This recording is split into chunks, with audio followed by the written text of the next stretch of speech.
continue with tonight's proceedings. Just give everyone's attention, please. We'll call up to the stage Lee Clarke, and we'll go through the jury review. Thanks, Lee.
Thank you, Jim, for the introduction. Thank you, Jim, for the introduction. And yes, I am on stage. This is the part that I do like. I'm sure I'm not going to put it maybe. I'll certainly experience the other part later in the evening. I just wanted to thank Jim and Michael, Jane, the ACTA, first up for obviously assisting, and the ASSA, I beg your pardon, Shane Bennett, and all the various ASSA guys for actually helping us put the Hall of Fame together tonight. As you know, it takes a lot of work from a lot of different people, and everyone pulls together for the Skeet Hall of Fame, and it's very much, it always comes to life, you know, on the evening. And once again, thank you so much, Jim, for being the MC. And not quite sure on your taste of jokes, but and I certainly haven't got a ribbon on anything tonight either, just quiet. So, even though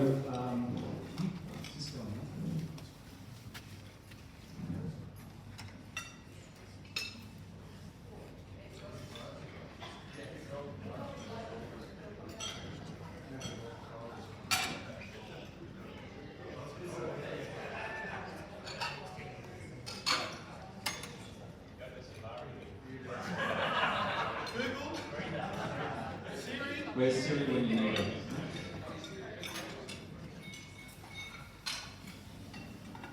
See what happens when you get minions each year, guys. Don't get good help. Hey, hurry up. Oh, wait, just pitch it to the copper, Jim. Oh, okay.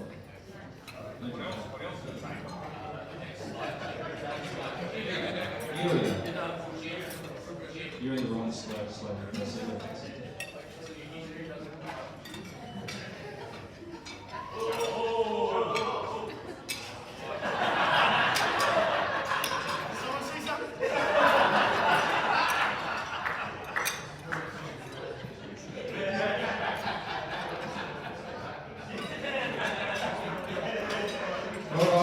Let's get this show on the road. So I think the first thing we want to do with the year in review obviously is to make welcome the past Hall of Fame inductees, and I think if we could give them a standing ovation for their achievements and to recognise the past Hall of Famers. And obviously the last one we put in was Jack Stockdale last year, and I know, look at the look on Jack's face there, look, he's so happy.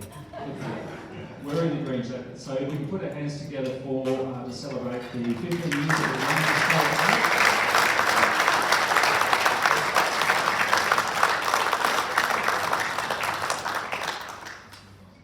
Hall. Alright, first state title. I love this because we were just chatting a few moments ago, and you know, there's a whole journey, we're all on a Skeet journey, and to actually bring your first state title to life and to actually experience knowing you've actually done that at a major shoot, it's a very significant achievement. So we'd like to obviously celebrate that today, this evening. Get the monkey, and so hit the slide, Jim. There you go. Dennis Better.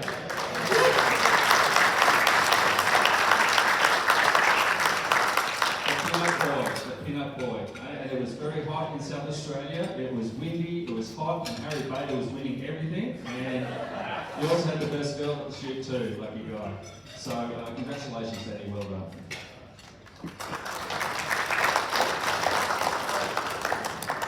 Johnny Rodden, same deal. Well done, John Rodden. Northern Territory. Chance, Johnny Rodden. Been a long time coming, my friend, so congratulations and well done. Well done.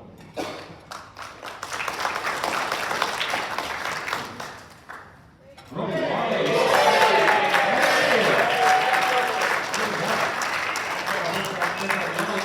On the way home as well, huh? Congratulations, Rob. What's the New South Wales handicap? By the way, I have put these slides together, you can tell, can't you? It's not flowing as well as it could tonight. Congratulations.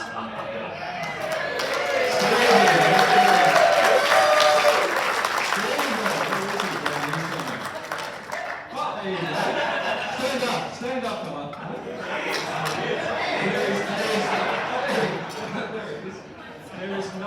There is no one who loves his Skeet, particularly in North Queensland, like C.B. Mathis. And I jumped off the table when I heard you won the doubles in Queensland, mate. So congratulations, a fantastic effort.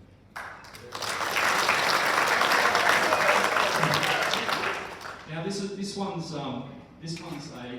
bit of a weird one because selfishly his father and the rest of us were in America, and Danny, God bless you, took Francesco to Tassie, and guess what? He saluted with his first state title, the doubles been in Tassie. Congratulations.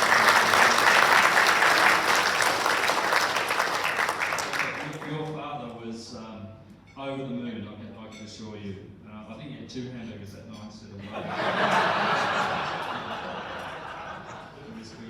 Now here we are, moving over to the next tier, and it's the first national title. There is no one that's put more effort and more money into skeet shooting than this gentleman.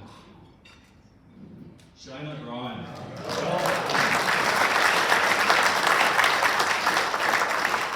This goes to show, once you have the talent, you don't need the gun. You can do it with anything. Where is he? Congratulations, my friend. I know the journey that you've been on. I know how much Skeet has meant to you over these years, and I know that meant a hell of a lot to you. And you're out there for runner-up yesterday as well, so congratulations, mate. Here we go.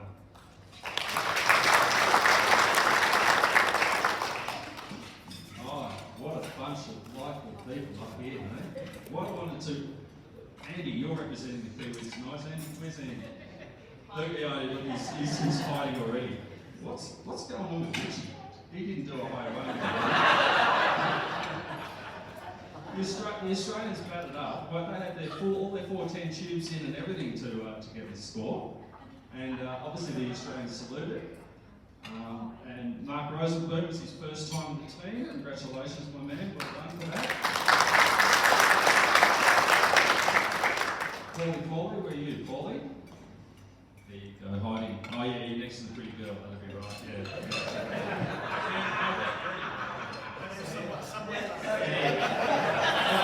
I meant Sam Casino. Anyway, so well done to the Aussies, 242. Kiwis, not quite sure, but I think Richie's face says it all, don't you? Yeah, Super Cooper, Andy Peter over there. Huh? He missed 13. And he had some new guys too. I think Sean's first time in the Kiwi team, wasn't he? Was it Sean's first time? And was it Jacko's first time as well? Yeah, Jacko was first time. Yeah, so two newbies, which was great for the Kiwis as well. So well, congratulations to the Australian team. Anthony, where are you? Anthony? There you go. Oh, you're next to the pretty girl. There you go. Congratulations. That's your second team? Second? Well done. Congratulations to you too, brother. Congratulations to the Aussies. Well done. All righty.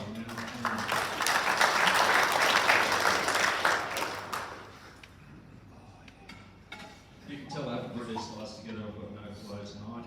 Anyway, so as you know, 2022 was a huge year because the ACTA fielded a team to the United States for the World Championships, and going to the World Championships, last time we sent a team was 2018, so it's been a 4-year drought for us. America was just on fire. San Antonio was probably as hot as hell, if I can say it lightly. It's a big drought over there, hugely hot, not flat grass, and it was a really, really difficult conditions over there, the brightest sun I've ever seen. And let me tell you, the Australian team did incredibly well, as a number of other Australians did well. And so, just to pick one out here, look at Sarah Bennett. Okay. She runs 100 in the 20 gauge.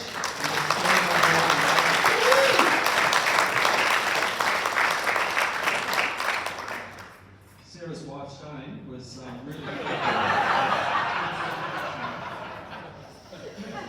So Sarah, just amazing, absolutely amazing. Oh, here we go. So there is Sarah's wife there, Shane, aka Tupac. So long story short, but Shane actually made it into the stadium field. He actually shot the 150 in the actual 12-gauge event. He's the only Australian 150. So huge congratulations to Shane. Not only did he make it to the stadium field, but you've actually got to shoot a box on the AA fields. AA or AAA? Double A, I know. Had to do a box on the AA field, then 2 in the stadium. Is that where it went, or was it 1 there and 1 there? I can't remember. Yeah, you can remember. 2 boxes in the stadium. Yeah? Congratulations. There is nothing harder to go to America, to hit the stadium, and then to shoot off under lights, and then to run 2 boxes, and end up nowhere. Yeah? You're shooting up against 70, 80 other people, so it's a huge thing. So, Skeet is a journey, as I said to you earlier. Everyone has these certain milestones, and to actually go to America and get in that damn stadium field is a feat on its own. So to actually not only get into the stadium field, but to get a couple of boxes under your belt, it's an incredible performance. So congratulations for showing that.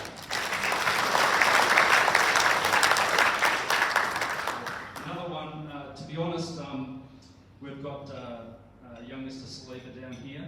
And you're a bit of an unknown, mate, I have to say. We're all a bit worried about you. And at the end of the trip, we hugged each other because you were just a great sport.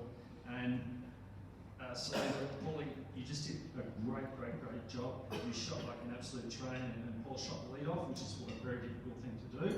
And we're all going, who is this guy that shoots high 4s where high 5s and high 6s go? But this guy pulled together a 493 500. And he did a crazy mini, what was it, 393, 392 or 393? It was crazy, it was absolutely crazy. So big congratulations to Paul.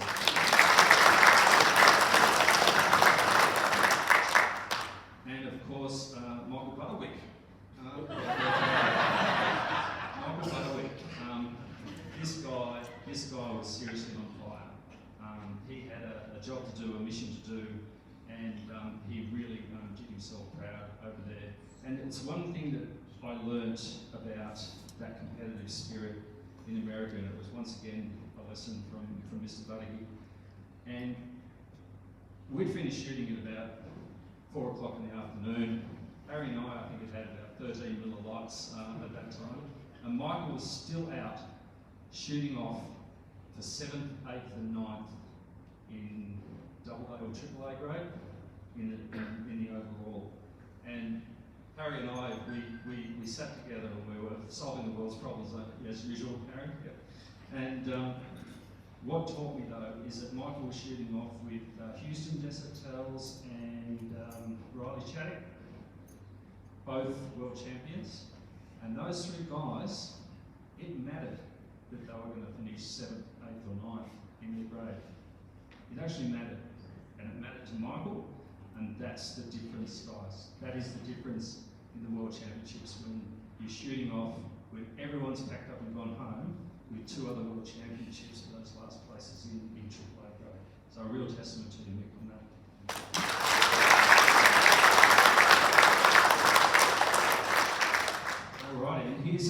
boys. So off to the official stuff with the Australian team. And as you can see, old two box had 150, 150. Mick 149, very unlucky in the 12 gauge. Dave O'Sullivan, Paul, and poor old Jack Stockdale. So I don't know whether you know about the Jack Stockdale story. So he's standing there on station 1 and the 12 gauge. He puts the shells in his gun, shuts the gun, and the stock breaks in half.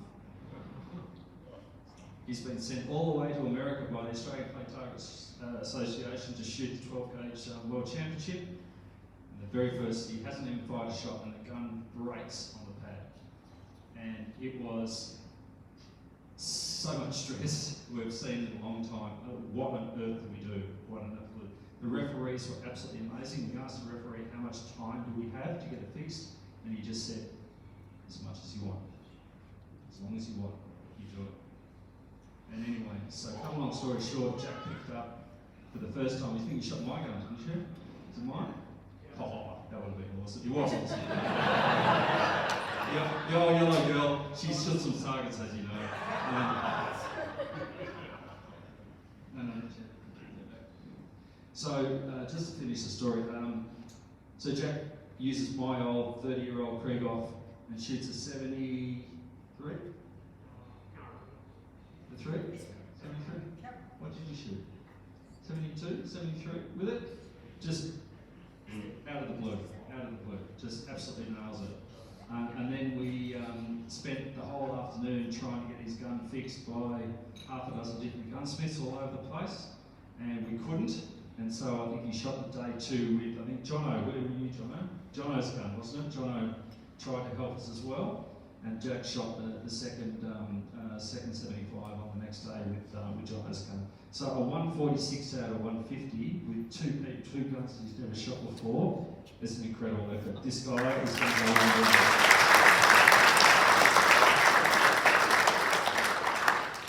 And the world shoot kept on giving and giving and giving, and a real shout out to our Kiwi friends. Look at that. Look at Andy Peter up there. Look at that guy.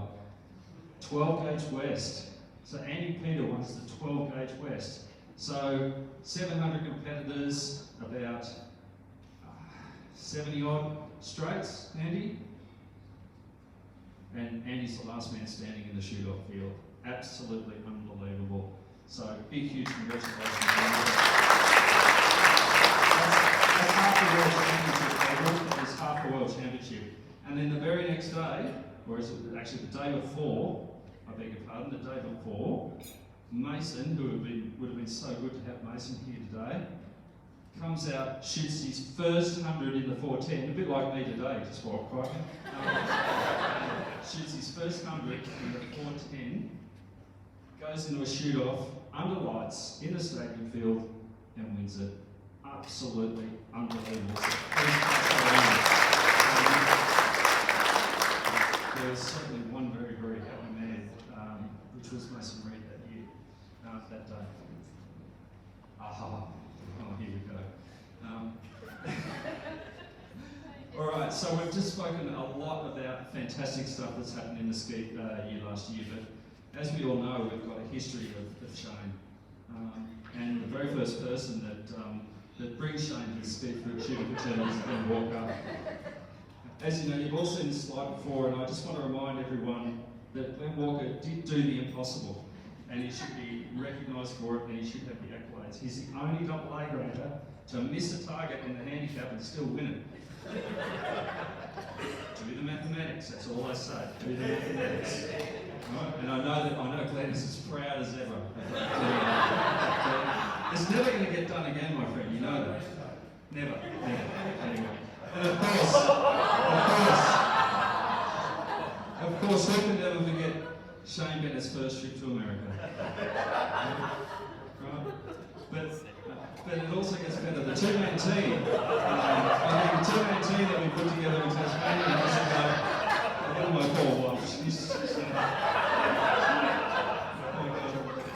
Yeah, mate, she bought it for me. So the two-man team shoot in Tassie back in 2014, I think Shane, I think we nailed it that year, mate. Like, honestly, that's as good as it gets. Then of course we've got New Shane. In 2020 we had New Shane. We had the 3x50 club. And who led that up? Shane Bennett with 39.50 at the doubles in South Australia. That's a nice start. Wayne Peterson, where's Wayne? Cecil Parker, 38.50. Gets no better, Wayne. Show us that jacket, my friend. Come on. Come on.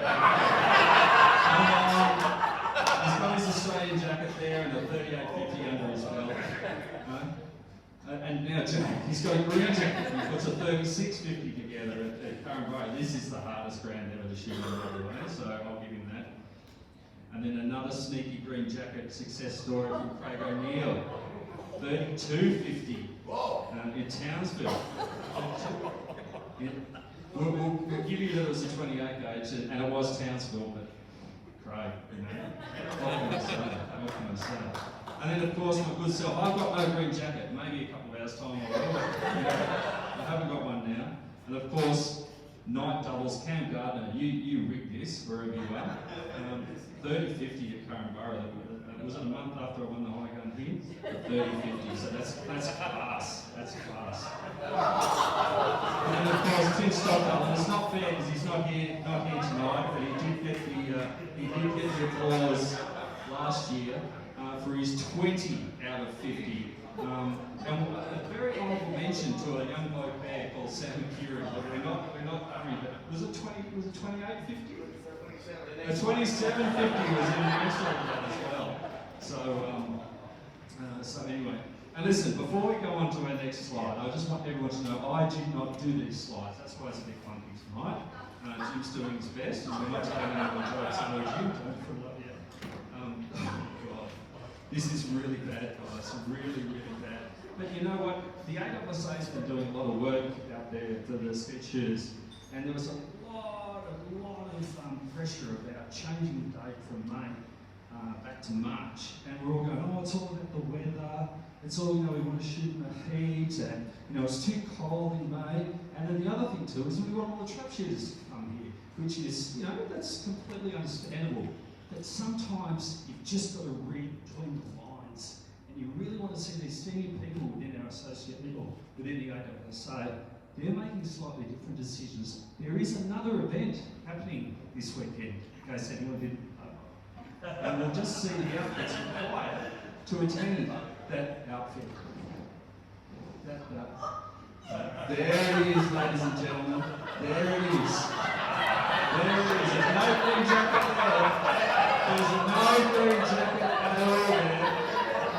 I think we've moved the place for the gay and lesbian Mardi Gras, Paul Johnson. And you're the culprit. You are the culprit. Put that green jacket on and put a floral one, a multicoloured one.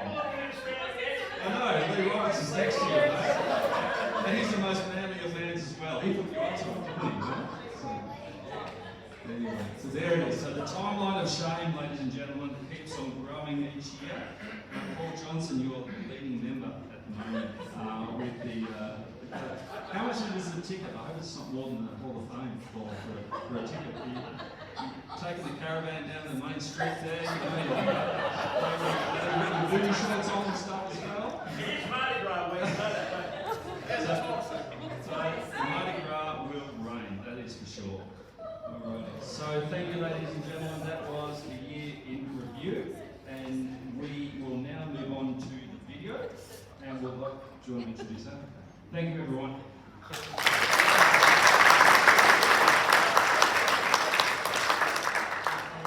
We're all out there shooting, enjoying ourselves. There's a little person that runs around in the background with his video camera and spends a lot of hours compiling a lot of footage of everyone. So a big thanks to Darren Root for compiling this video.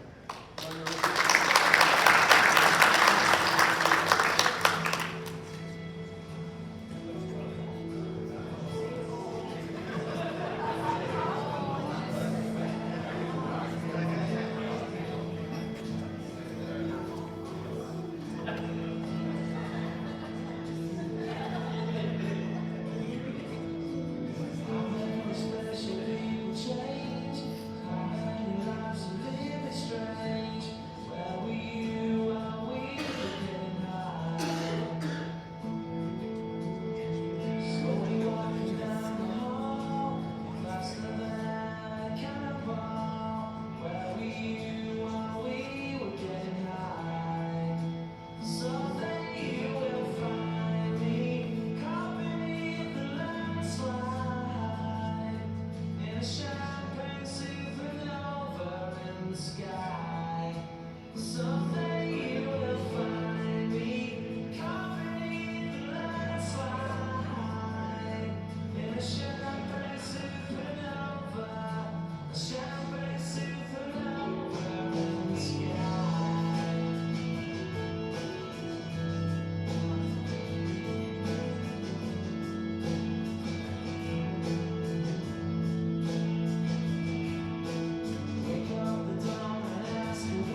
hours of footage and painstaking time to sit there in front of the computer and compile all this. So again, a big thanks to Darren.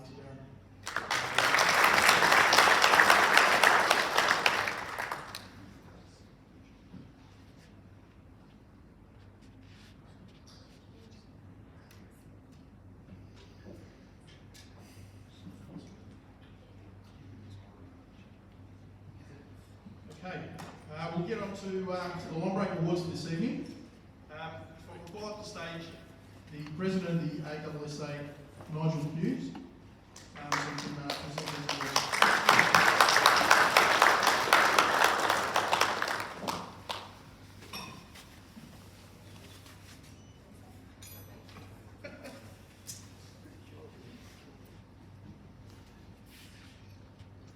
So our first Long Break Award is the 20 gauge break, which goes to, come on, yes? Michael Clarke.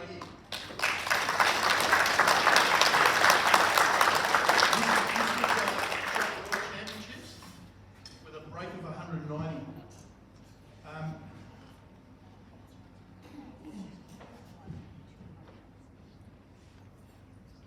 Got a couple of these. Congratulations, mate.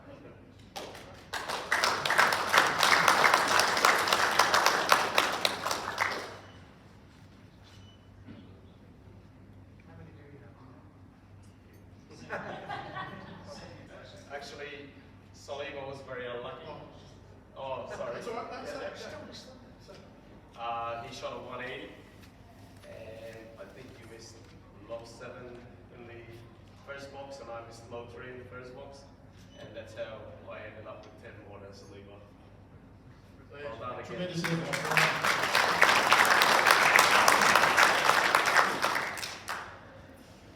So now for the 12 gauge long break award. This year was a tie between Michael Clarke and Shane Bennett with a 257 score. And thanks to you, Michael. And we need to ask Benno about how he choked. You need to elaborate on that, Benno.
doubles long break award. So Michael, if you want to stand up.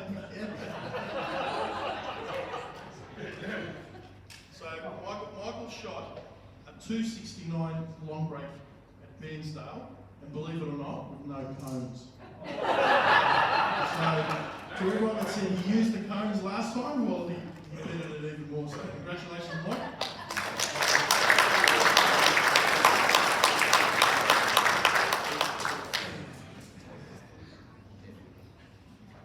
Just in retrospect, that's over 134 pairs before a miss, so it's a fantastic effort. I've just got one question from the audience. You can sit down the line.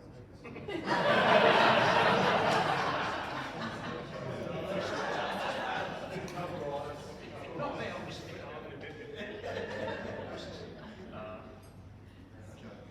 Please don't break it. Anyway, congratulations, Shane. Well, good speech. It's not true, but anyway. Well done, Glenn. Great achievement. And good luck what's coming for you next.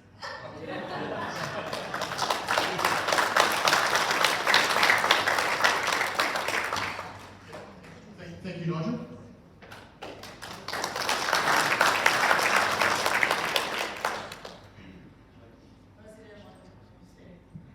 So the Grand Slam Award normally consists of 212 gauge, 120 gauge, and 100 break in the doubles.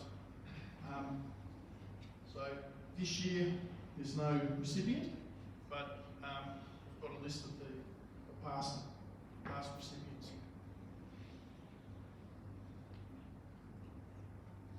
Double A leaderboard. Double A leaderboard usually consists of 50 Hall of Fame points. It's not mandatory for the person to participate and become a double A elite. It used to be, now with my clubs and my scores, it's all changed. The way the points and the grade system works. So it used to be once you become a double A elite, you couldn't drop back down to A grade. But now the way the my club, my schools operates, this doesn't happen. But nevertheless, this person is truly deserving of this award, and she has chosen to become a participant. So please welcome to the stage Lorraine Hughes.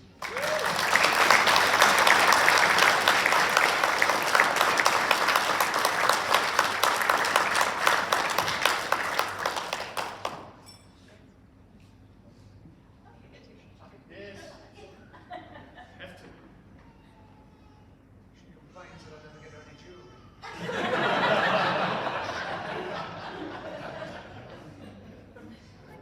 I couldn't think of a more hard-working, dedicated, tenacious, stubborn, obstinate, focused recipient. It gives me incredible pleasure. I never predicted this one. I probably met all those years ago. Congratulations.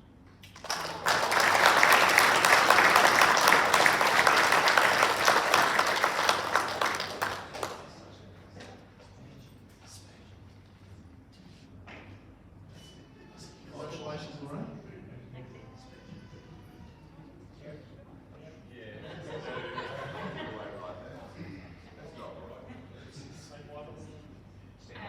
Yeah, it is fabulous to get this. I know it has changed with my club, my scores, but it's still an achievement, and I've wanted this quite some time. I know Jackie was the first lady to get it, so it's fabulous to join Jackie in having this. I know when Jackie won, I was at both her national title wins, so that was fabulous. I think I was your referee in one of them. And so yeah, I'm really, really, really proud to get this. Thank you very much.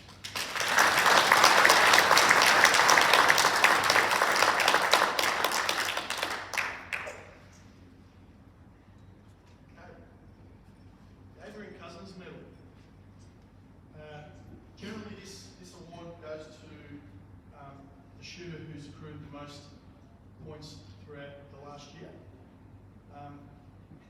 It's mostly similar to the best and fairest. So this year we have 3 finalists.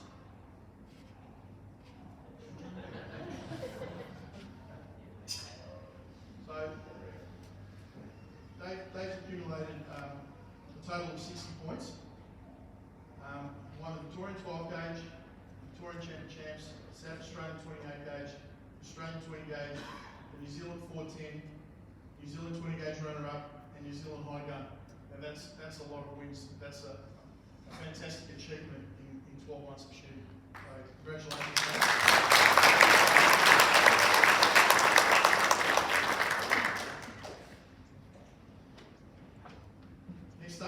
Next finalist is Michael Buttigieg with a 40 Hall of Fame points for last year. He won the Victorian High Gun, the National 410, the National Champs runner-up, National High Gun runner-up, New South Wales doubles, and New South Wales High Gun. So congratulations.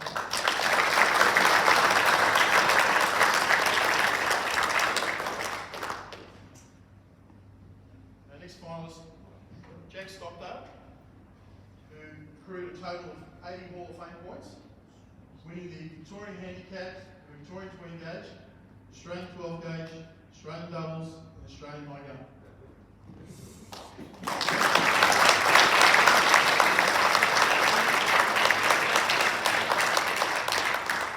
So, congratulations to Jack Stockdale for winning this year's Adrian's Cousins Medal.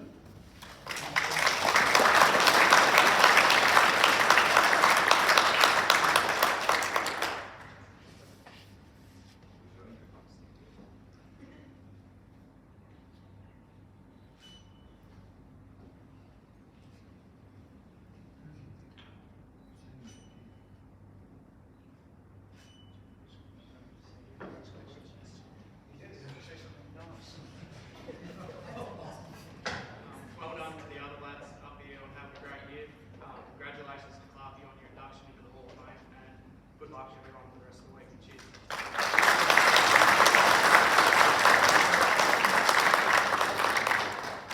So with our Skeet shooting, we have our joys, we have our fun, we have our great days. We also have our sad days. So sadly throughout the year, we've lost a couple of fellow Skeet shooters, friends. So I'd like to call up on stage Wayne Peterson and Steve Markon to say a few words on behalf of Jesse Sheeter, who was at Cecil Park, and Reggie Clarke, also from Cecil Park. So Wayne and Steve, would you like to come up? Take a check.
Okay, g'day everybody.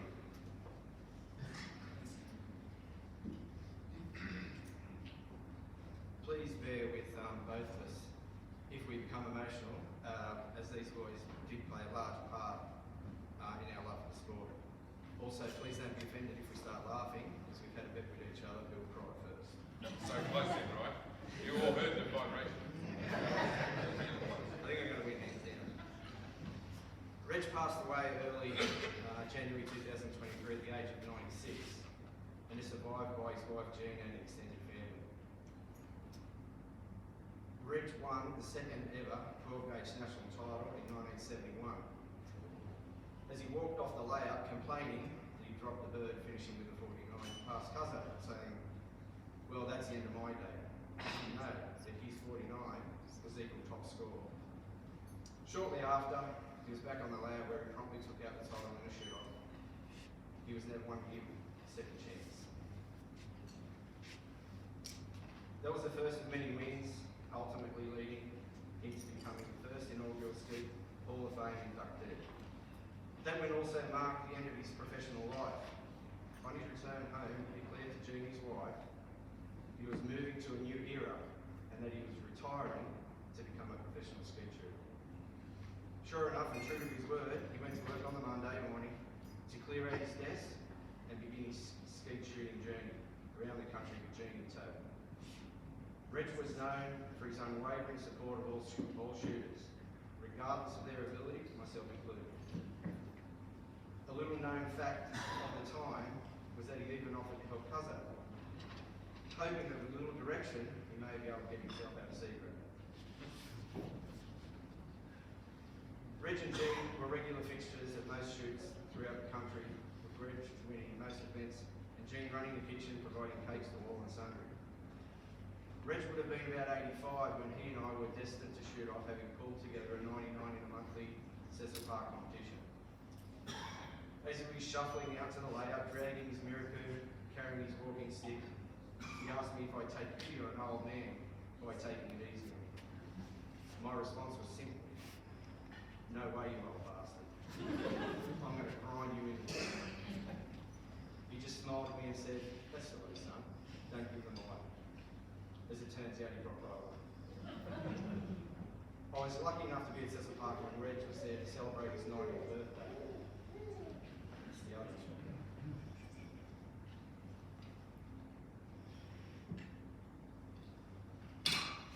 So that's his 90th there.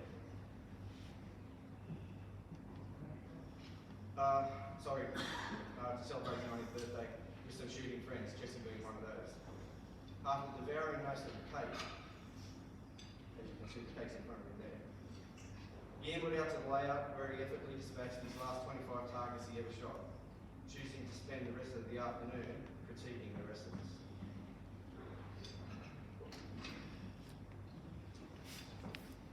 For those of us that are new reach, these musings, won't come. So these musings won't come as a surprise. But for those of us that didn't, I thought I'd share a few of my experiences with you. But in his own words, Reg was a wowser. He didn't boast, brag. He didn't stay up late, done something here. He didn't stay up late. He didn't swear. He didn't drink. No doubt. I think he's the only man I ever knew that could drink a dairy dry or love a glass of milk.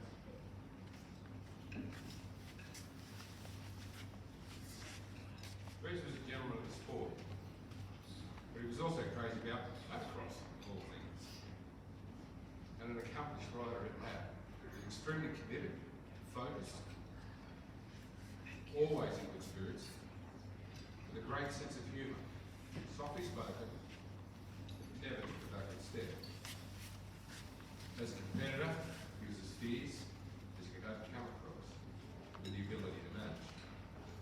Once you stepped out onto the layout, you were given no ball, regardless of your status, your reputation, ability or friendship. He would dig in and set about his work, winning anything that was on offer, whether it was a shell, a sash, yeah. Once he told me that in the pursuit of speed, it helps to be as greedy as you can. Make a chase, you could say. I remember the first time I introduced new shooters. David knew of them, Reg. Reg was out onto the layout, slowly making his way to station line. And Dave could see this infirm old guy clambering around the layouts. And as Reg moved from station to station, he'd carry this seat with him, a stool, and he'd sit down and rest between shots. David picked the stool up and started moving. So, what the hell are you doing? He said, "Well, I'm just picking me in next station." "Good man. You want to have this bloke in a blood transfusion? I'll tell you what, next time he puts it down, kick it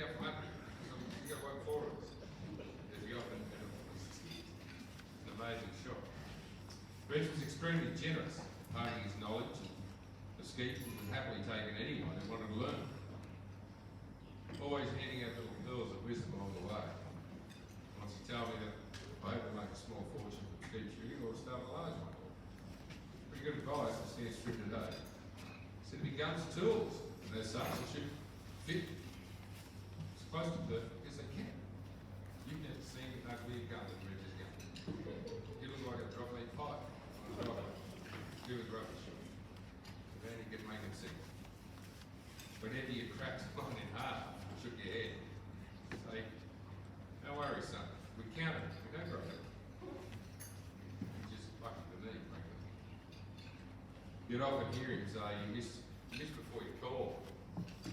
That's very encouraging, Red thing. Boy, you missed with your feet. Never understood it. Maybe something you can enlighten me about. On to Jesse. Clarke and Clarke, junior, but hey, look, if you keep going on as long as that, probably won't be much difference, mate. Jesse Bentley Sheep, Jesse passed away in August. Really, what have I done? Done it again?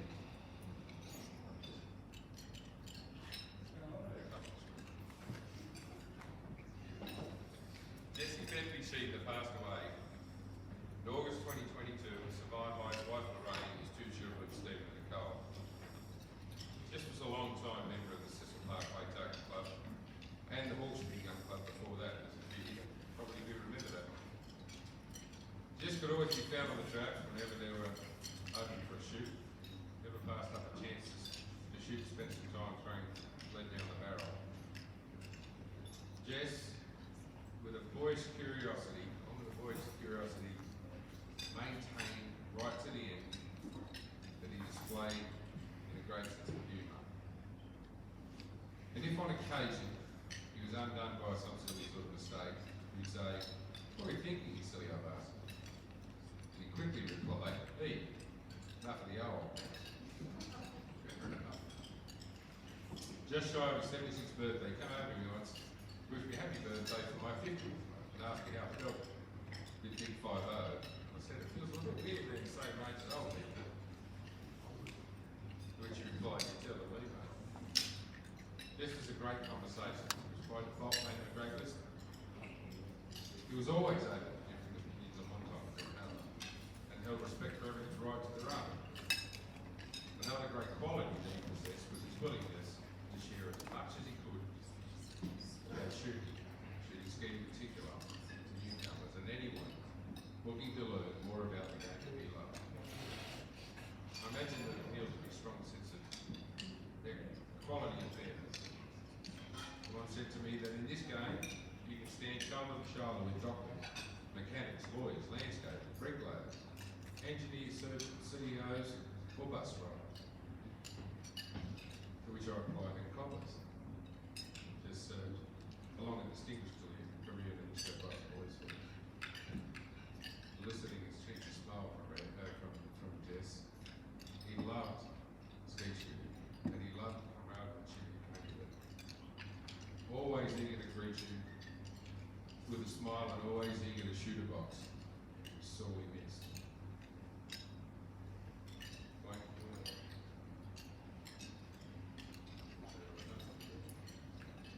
Why, that's Jess.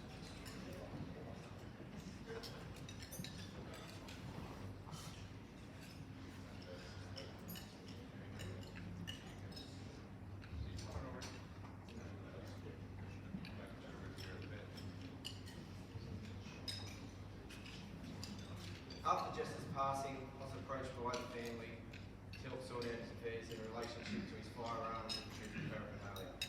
I was and am very proud to be afforded the honour. Going through Jess's shooting bag was very difficult, but a necessary thing to do as a family had no idea what he had or what to do once they found it. During the process of sorting out various guns, ammo, reloading gear, etc., I came across a red sash hanging behind his workbench. On closer inspection, it was a sash from the 2005 New South Wales state titles, where he'd won the 28-day veterans title on his home ground of Cecil Park. I soon noticed another red sash hidden away in the corner of the garage. He had also won the handicap in the same 2005 state carnival. Talking to Lorraine, his wife, I mentioned that I never knew he'd won a state title, let alone two. He kept it to himself. I said, you must also have a New South Wales state pin somewhere. She briefly went back inside, returning with a pin, asking if it was it. She said it was always attached to his shooting jacket. I referred back to a photo I had of him, and sure enough, he wore it with pride every time he shot. We never noticed it, and he never mentioned it. He just was such a humble man who would rather talk about you and your family than about him. Just in closing, I'd say both Reg and Jess were never ones to like too much fuss being made about. But on balance, they were both men that exemplify the qualities of integrity, purpose, authenticity, empathy, good humour, respect and friendship. And on that basis alone, they're worth celebrating. There are many of us here who are privileged enough to have enjoyed their company and count them as friends. And for the rest of us, I'm pretty sure they would have been friends. So please raise a glass to Reg, Clarke and Jesse Tito. Thank you. Thank you very much. If you want to speak.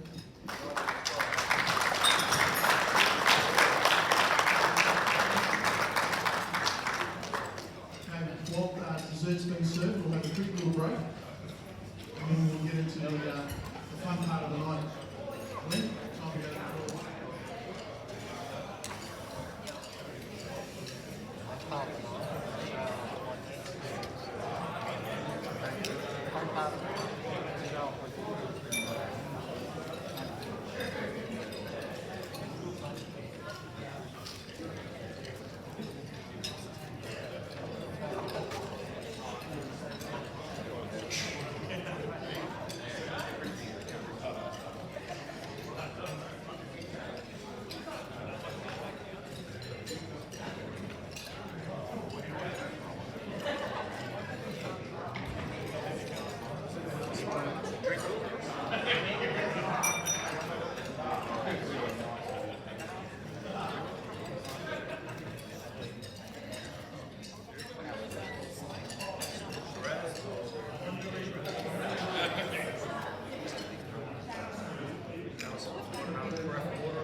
Cap said too much, no shirt.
Sexy, mate.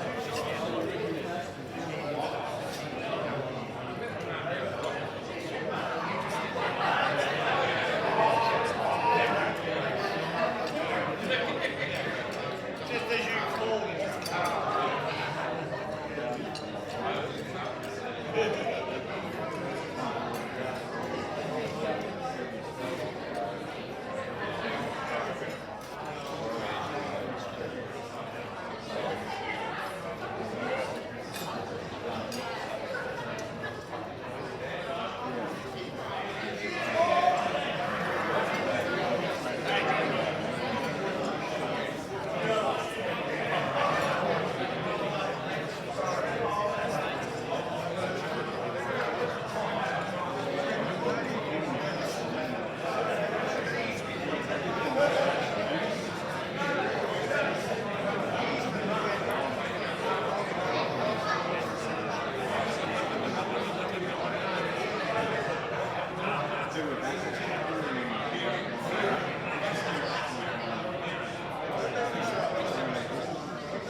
travel with Glenn, a squad mate, a friend. We all see him out here on the field, but we really need to get a little insight of what Glenn's all about and how he got in shooting. We'll find out a bit about Glenn. So Glenn, would you like to come up on stage, please, mate?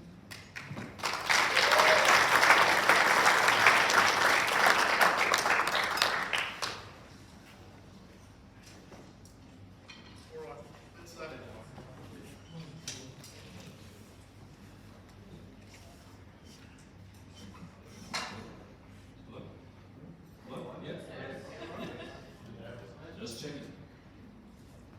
Righto. Oh my God. Glenn, I haven't seen any of these slides, anyone, by the way.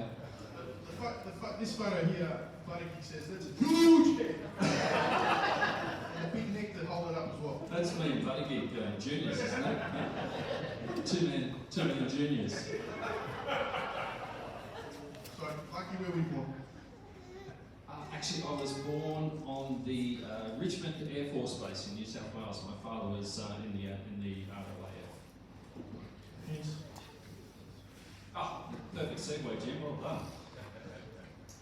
That is my mother and father, and my father was in the RAF, as I said, and he was actually born in Wagga.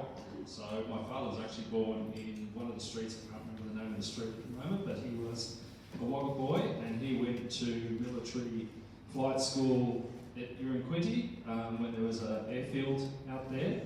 And we were actually at the pub several years ago. I don't know whether you were there, Jimmy, but I know Paul Johnson, and we were all at the pub there, and they had a book on the old RAF base. It was at Uranquinty, and guess what? My dad was in it, and it was just the most incredible thing to actually go, oh my God, that's my dad.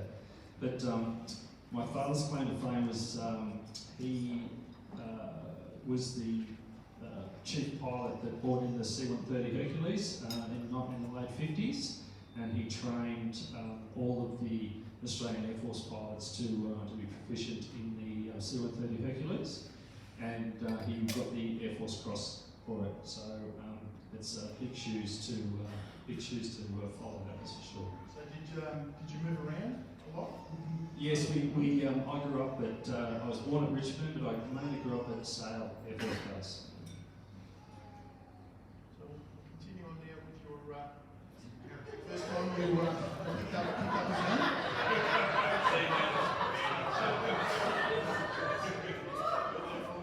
You shot your first rifle at the age of 12? Yes, my father, it was funny, when my father went overseas, he went to America for nearly a year to get trained by Lockheed to fly all the C-130s, and he bought a number of custom rifles over at him and 3 other Australian pilots actually got rifles built for them in America while they were over there, and so he had a love of shooting. He didn't really shoot that much because he was always flying and doing other stuff, but and you know what, we searched high and low to find some photographs of me and my father, and I just couldn't find them, which actually, it just brings me to tears because I can't believe how important he was, because I did fire my first shot at a rabbit with 22 with my father, and he also took me to Listerfield Gun Club in Melbourne, and I fired my first shotgun shot, and guess what, I actually shot the trap house. So, Was there a story that you weren't allowed to shoot there with that gun? no, so my father actually, because of his military heritage, he actually bought one of those Winchester short barrel shotguns, the little 1200s. So, of course, we went down to Listerfield Gun Club to try and put it, and there was a big NO, so we actually had to use the club gun down there, and we got taken out to the trap field, and as soon as the gun shut, it went off. So, and it's a nice little pattern in the trap house. So yeah. Right, so you lost your father at an early age, 13? Yeah. So that Winchester shotgun sat in a safe. My father passed away when I was 13, and so that shotgun just sat there in the gun safe for many years until I got my license and said, well, I'm actually going to go out to the gun club and going going to shoot for my father. So that's what I did. So 5 years later, you take the gun and ended up back at Listerfield.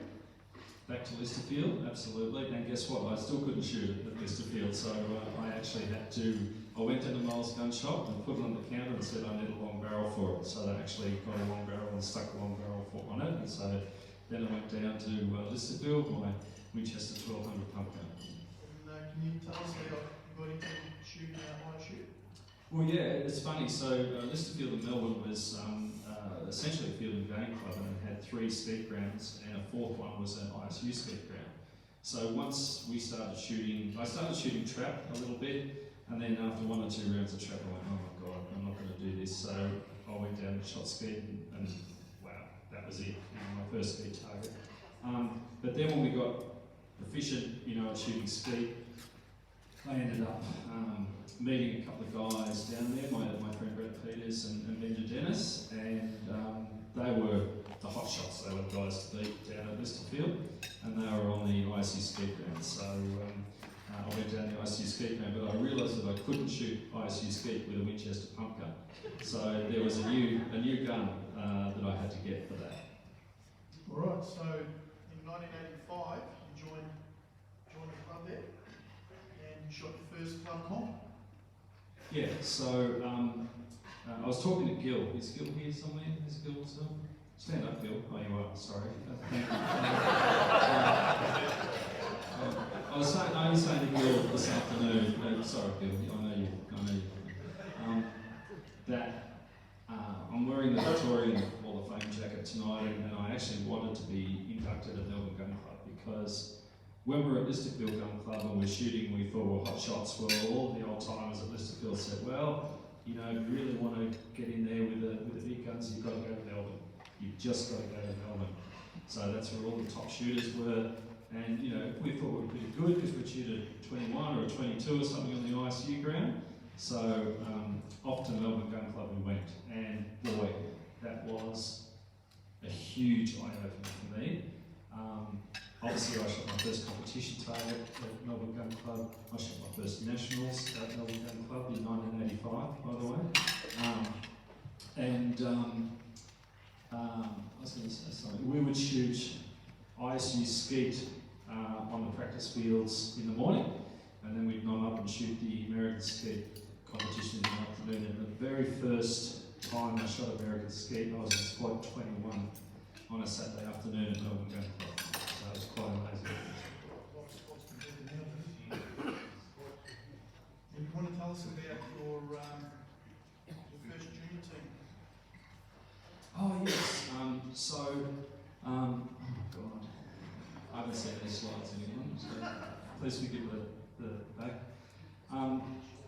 Wow. Yes. So I got very friendly with Craig Milliman at the time, and we used to go and work at the gun shop and get paid in ammunition and literally go and shoot it off on the weekend. And we were getting quite proficient at ISU skeet, and we went to the Pistol Sukan Games in Singapore in 1985. It was my first AAA. That's Craig on the front cover there of the ACTA magazine. But then the junior team, which was myself, Craig and Michael Iguanti, and Michael Iguanti, if anyone knows him, is probably one of the most natural shooters I've ever seen, apart from probably Benji Dennis. But anyway, we went up to Brisbane to shoot Pan Pacific Games, was it? I can't remember what it was for. Because at the time, this was in 1986, I think very early 86, and the American US marksmanship unit was over. There was the colonel and the whole, there was Al Mullins, Matt Drake, Rob, something or other, I can't remember his last name. I've actually still got a US marksmanship hat that was signed by those guys. And we just could not believe, there's Al Mullins and Matt Drake. And Matt Drake, he's down, crouching down, and just to be in the presence of those guys was pretty incredible, I have to say. But the spoiler was that the junior team actually had the nationals either before or after or something, I can't remember. But junior team actually shot the same score as the senior team. And that was huge because the senior team was Ian Hale, John Summers, can't remember the third one. Does it say it there? Where? No, they're the US guys. Anyway, there was Summers, Ian Hale, and somebody else. I think John Williams shooting for his unreal shoot. Anyway, we shot the same score as the senior guys, and then we had to shoot off against them, which was very embarrassing because they were about to go to the Commonwealth Games that year, and the junior team had beaten them. So anyway. So from Singapore, then you moved on to bigger and better things. And you want to tell us about this trip to the World Shoot, because it was supposed to be quite a few guys going together and quite a few pulled out. So it was just yourself and It was. Well, sort of after '86, I sort of had to make a decision back then. The ACTA would put you into a 6-person training squad, and then they'd pull, I think the top 2 or top 3, depending on what the trip was, out of the training squad. And unfortunately, I was number 6 in the training squad, so I never got a Guernsey. So I really sort of stopped shooting ISU Skeet pretty much after '86, '87. And then sort of focused on American Skeet, and then I had to learn, and I probably still haven't learned, Michael, I know you coached me, but I had to learn to shoot from gun down to gun up, and that certainly took a couple of years for me to get used to sending gun up, and I still spot shoot everything, Michael, just like you do in ISU, as you know. But during that time, obviously, in 1985, I actually went to my first nationals at Melbourne Gun Club, and I met Adrian Cousins.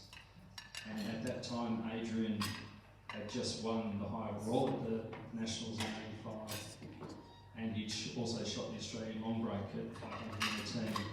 And he was standing there at presentations, and there was a big used a 500 shell case of ammunition there, that big one box on top.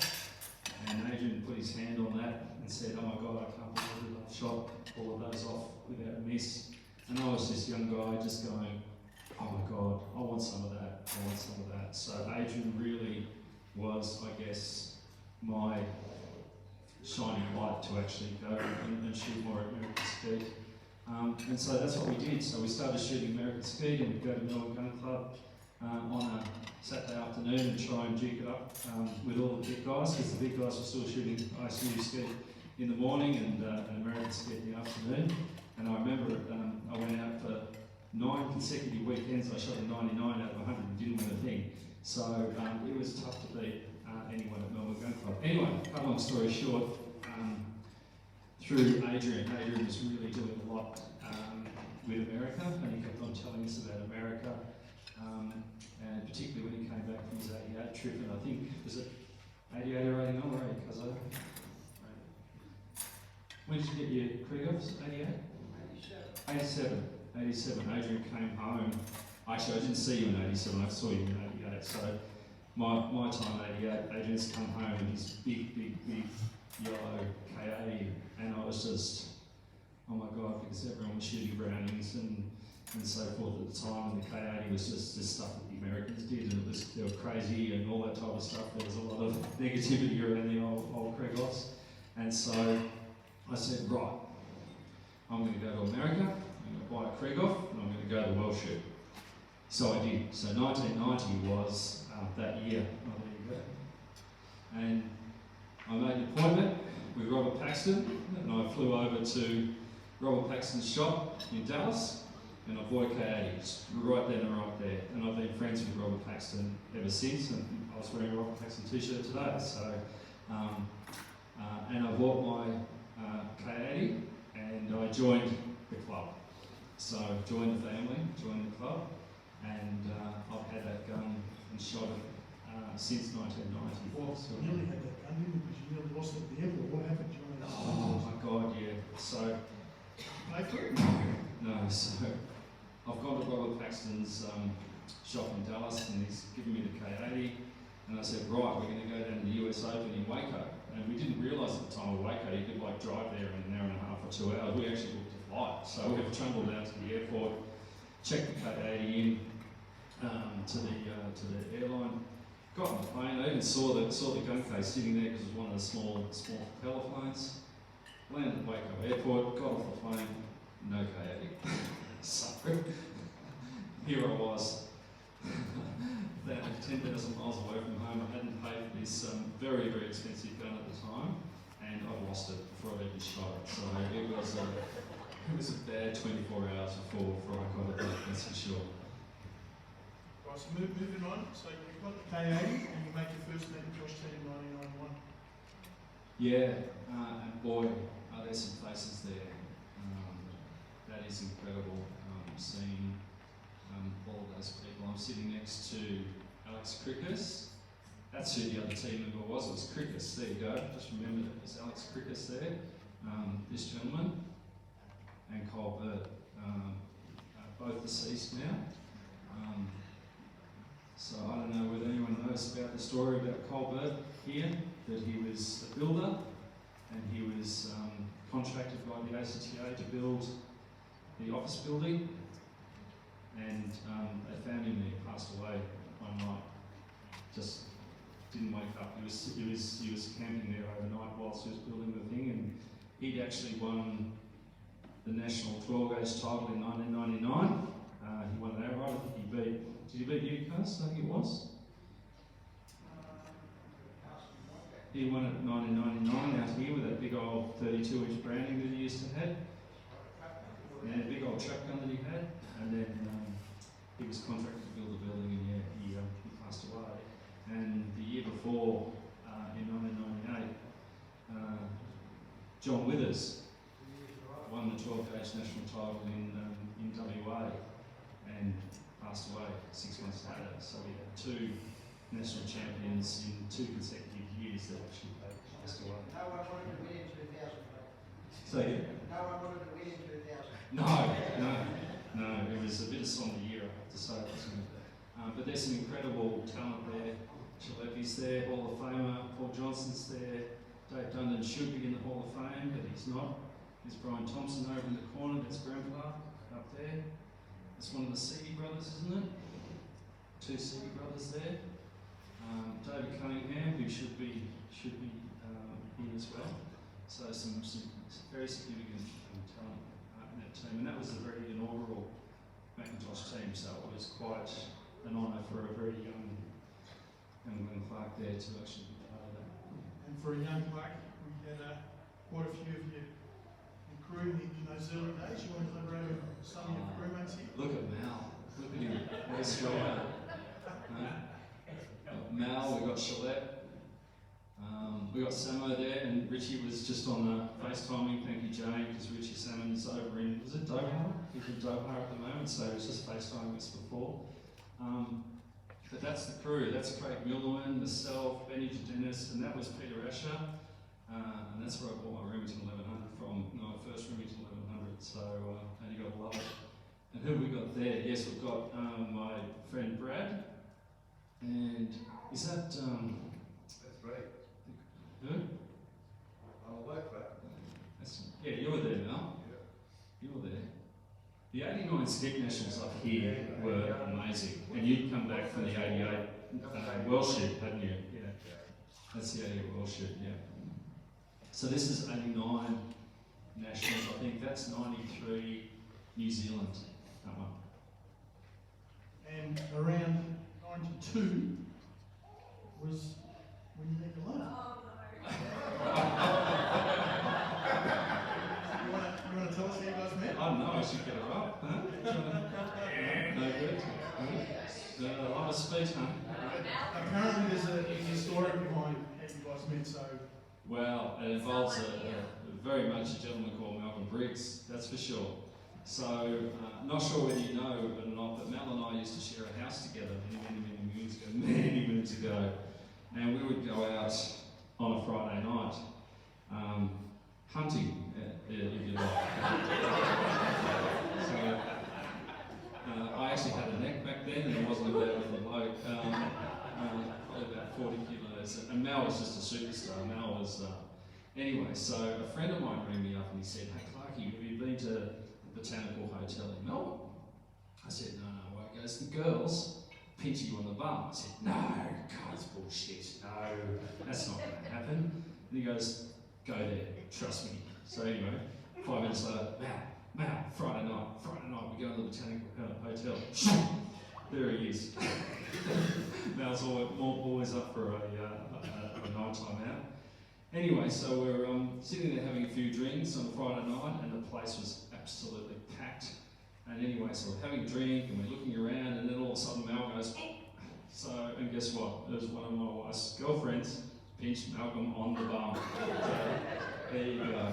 So, big round of applause for Mel Briggs. I took wingman if ever I had it. And of course, Mel started going out with one of Belinda's girlfriends. And then I think he went out with another one of her girlfriends. And that's for another story. So. Righto, so then Belinda became a good luck charm. Yes, very much so. Very much so. And I'm not going to cry. I promise I'm not going to cry. Yes, so 1992, after Mal had recovered from his sore bottom, we started dating, and we went out to the Melbourne Gun Club for the Victorian state titles, and it was a first, because of course you didn't really like guns, and guns were a bit weird, and so we went out to Melbourne Gun Club for the Victorian state titles, and I won my first state title. In that, and the loveliest thing was that she met Neil Dimmick at the state titles, and Neil was down from Queensland. And Neil, honestly, I think he just sat with you all weekend and took Belinda under his wing and just, introduced her to everybody and explained how the shooting went and all that type of stuff. And I was out shooting, and he was forever the most wonderful gentleman. Anyone who knew Neil Dimmick knows that Grandpa I don't know, we had a very special connection with Neil, that's for sure. And you continued that form by backing it up? Yeah, so I did win the high gun in Victoria in '92, and then we got on a plane and we went to Rockhampton for the Queensland state titles that year, and with Mal and with Brian Thompson, the three of us went there, and probably not allowed to share too many shooting stories, but before we even go into the shooting part of it, back then we went Ansett, and we'd arranged for John Withers in Queensland to actually pick us up at the airport. So on the way up, they gave us these quarter slices of oranges, and so we all put the orange in our mouth and we all smiled. So the three of us are sitting in the aeroplane smiling at the hostess, who proceeded to then give us lots and lots of alcohol on the plane on the way up because she liked it so much. And then we got to the airport and it was quite late at night, and John Withers had promised to pick us up. And this is pre-mobile phones and everything, so we were just walking around this airport like at 11 o'clock at night with all these gun cases looking for John Withers, and we couldn't find him anywhere. Like we were walking through the airport, we were walking through the things there. Anyway, so we rang the hotel, who got put through to somebody, I think it was another Queenslander, came and picked us up. And anyway, cut long story short, John Withers was at the airport, but he was sound asleep in his car, and he slept there all night. So we went to bed, which was great, and I don't know whether anyone knows Mal, but he loves mud crabs. If you ever spend time with Mal, you'll know that Mal loves mud crabs. So Mal was on a mission at 7 o'clock in the morning, and he's gone out to the wharf at Rockhampton there, and he's bought this huge, great big pile of mud crabs. And as you know, I love to sleep in. Anyone that's travelled with me knows I love people to sleep in, really. Jimmy, you can attest to that.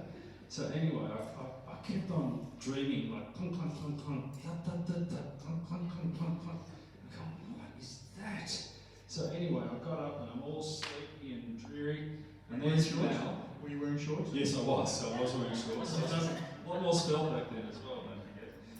And anyway, there's Mel and Brian Thompson with mud crabs sitting on the coffee table in the apartment that we had.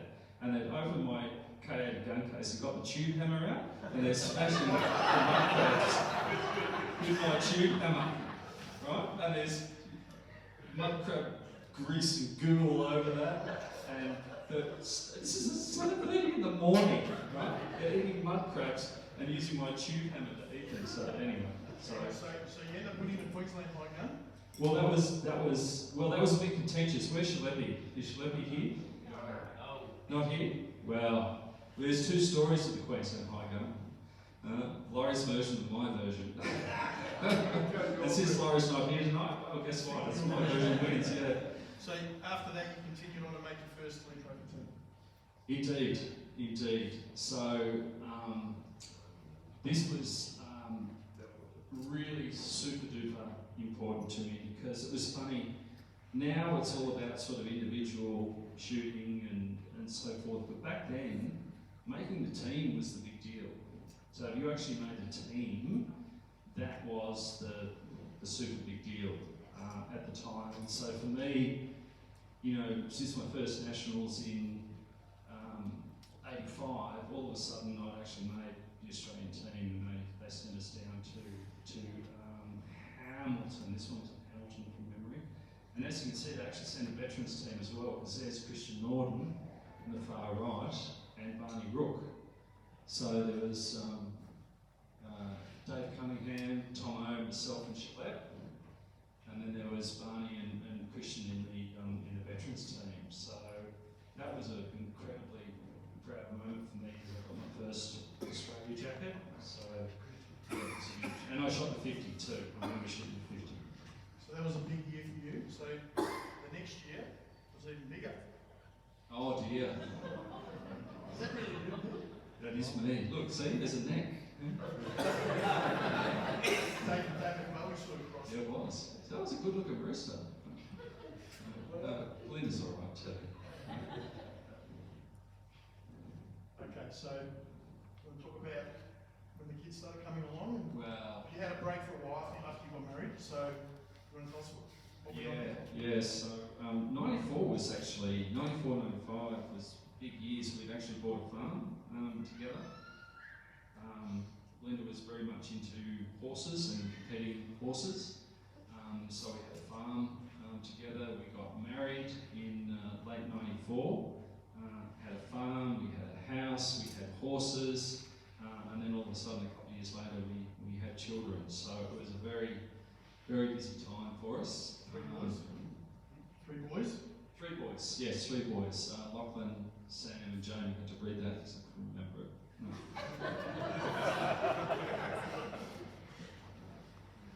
Okay, so the first national title, Clarke, tell us about that. Oh, wow.